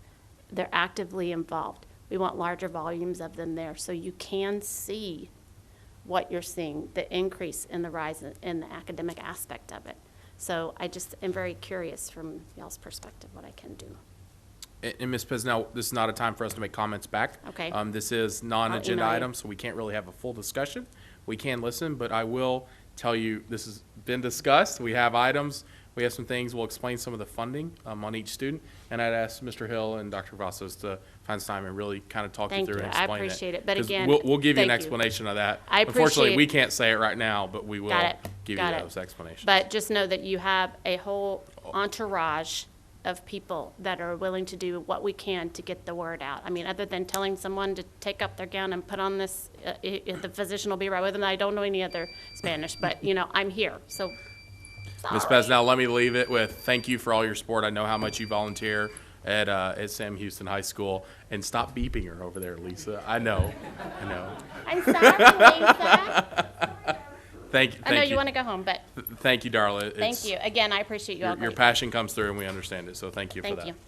At this time, we'll move on to Superintendent's report. Dr. Cavazos. Thank you, President Hogg, and I'd like to share some information about the district. Martin High School, as you know, recently won a private concert with the Eli Young Band, and they had a private concert there. They played several songs, and then they were able to also donate some money to Martin High School, so congratulations to Martin High School. We've had several school celebrations, their anniversaries. Farrell Elementary celebrated 25 years with Back to the Future theme. Duff Elementary had a sock hop with celebrating 50 years, and Berry Elementary was celebrating 60 years of service to students. And so those are some of the pictures of those celebrations. Our Advanced Academic Department hosted a very successful open house for advanced academic services. More than 530 people showed up, students and parents, to learn more about advanced placement, dual credit, international baccalaureate, and ways to apply for college and technical dual credit as well. It was a very successful event for our advanced academic. Many schools celebrated Veterans Day on November 11th, teaching students about why we honor veterans. And so you see a couple of pictures there from Lamar and Little Elementary. And many, many schools celebrated Veterans Day, and it's a good time to be out at the schools. Again, our advanced academics services was honored recently for their being named the 2014 National AP Honor Roll District. And that's a credit to all our students and our district and the work that's being done in our schools. It's a really important honor roll. I think as you read more about it as to what it really means, the access and the excellence that is occurring in our schools, and you look down that list and you see the few districts that have been named this year, and we're just very happy that we're part of it and very proud of our students and their hard work. Sam Houston High School students recently participated in Viva Technology. It was a summit presented by General Motors Foundation and Great Minds in STEM. This was an opportunity for students to learn more about STEM careers in a very non-traditional way. Actually engage in experiments and projects and things like that, all in an effort to encourage them to take advantage of STEM fields and to learn more about them. And it was a great event at Sam Houston. We thank GM for their support of that. Another recognition, I think, for our district is that Cookin Education Center and a community-based pre-K teachers have been selected along with one other district, and that other district is Austin ISD, to participate in a focus group to develop read-aloud routine for building vocabulary, comprehension skills in pre-kinder. This is an opportunity where Cookin Elementary and a school in Austin ISD, the only two schools in the state, to represent and to build a program for read aloud to share with the rest of the state. So very, very proud of Cookin Elementary. Last weekend, Miller Elementary hosted a Back to the Future PTA event, and it was good to see the performances by some of our students at Miller Elementary. They did a fantastic job performing and singing and all that kind of stuff.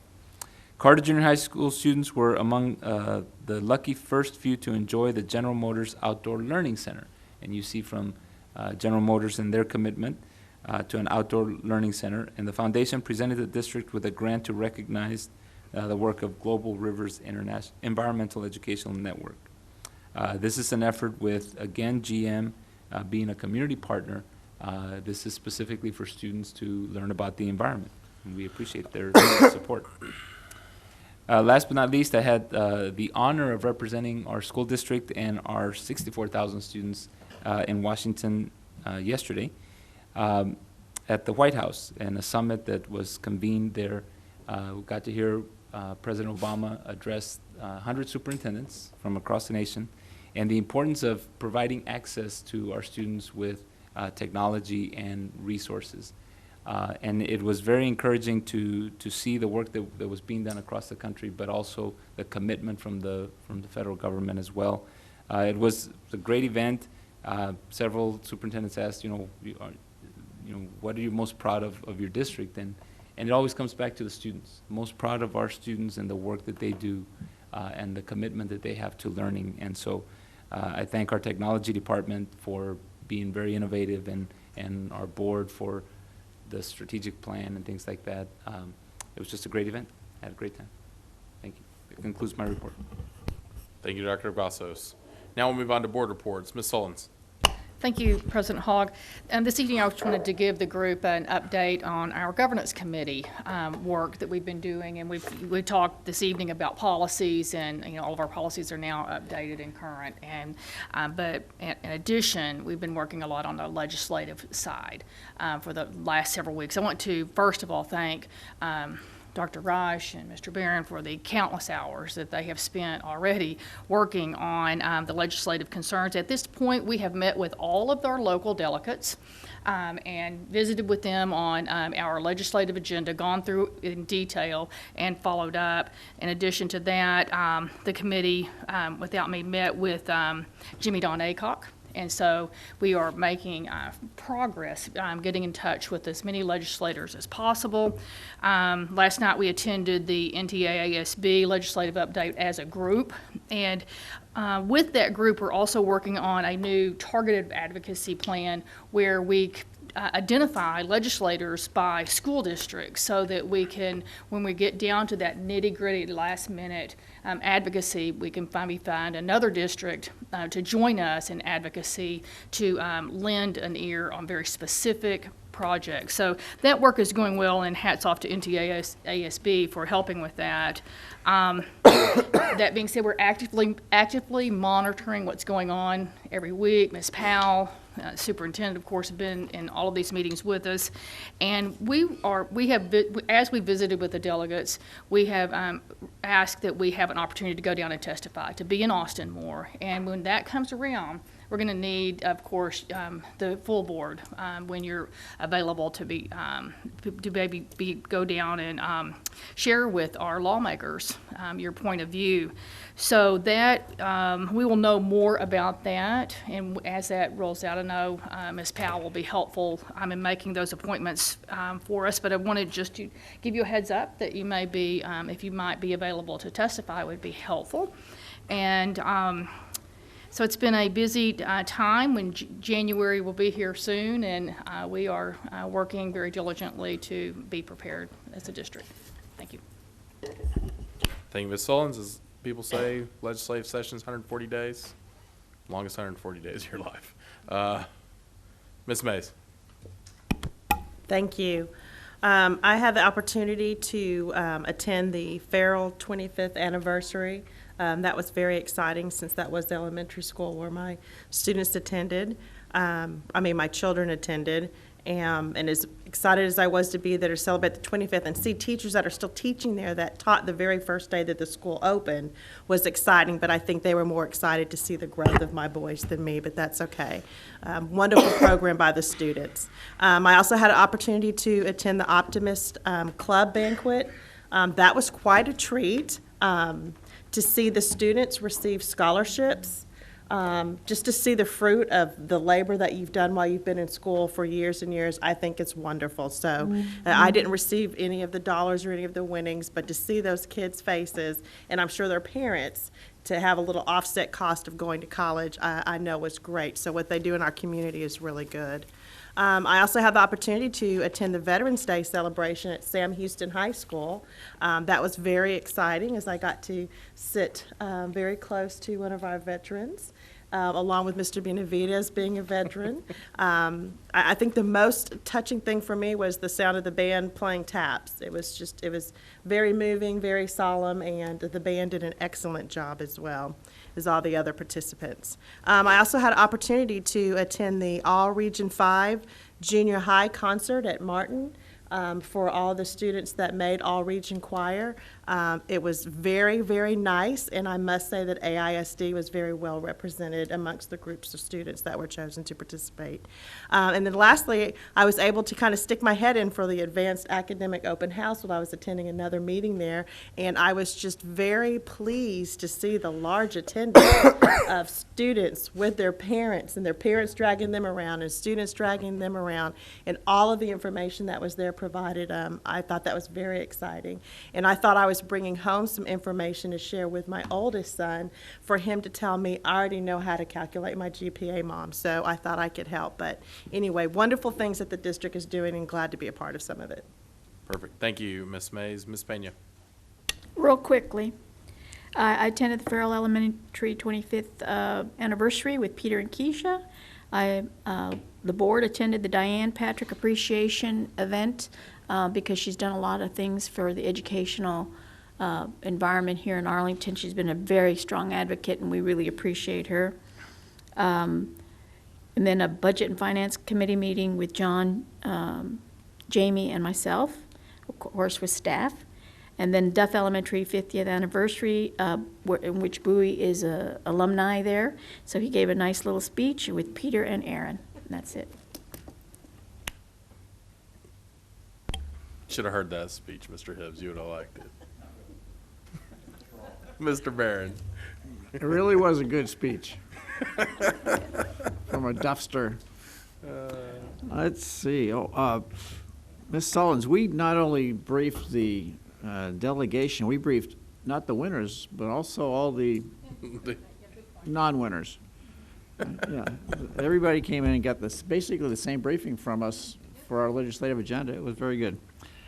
Let's see, I was a celebrity waiter for the Junior League, along with Dr. Reich over there. Got to wear our tuxedos. Appreciate what the Junior League does for the school district. Farrell Elementary's 50th year, Diane Patrick's thingy. CBOC had an initial meeting. That was very good. Appreciate what all Ms. Powell's group does to get the paperwork ready for that. That is awesome. Veterans Day at the Veterans Park. It was so cold. I felt sorry for the city council because they were up on the dais just facing the wind, and it was brutal. The Rotary Club gave a medal to all the Korean War veterans, and there were probably 80 or so of them there. It was really a nice event. And Veterans Day at Sam Houston. I got to sit next to Ms. Mays. Optimistic Cashier, each of the high school students got a $1,000 scholarship, and that was what you were talking about. That was a real surprise, and they were just shocked. The parents were happy.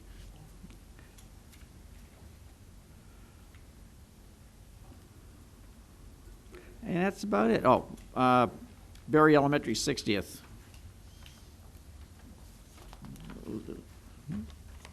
Yeah, that's it. Thank you, Mr. Barron. Dr. Reich, any items to follow up on for the board tonight? No, just get ready to eat turkey next week. With that, we'll not be going into closed session, and we will be adjourned at 10:42. Thank you, everyone.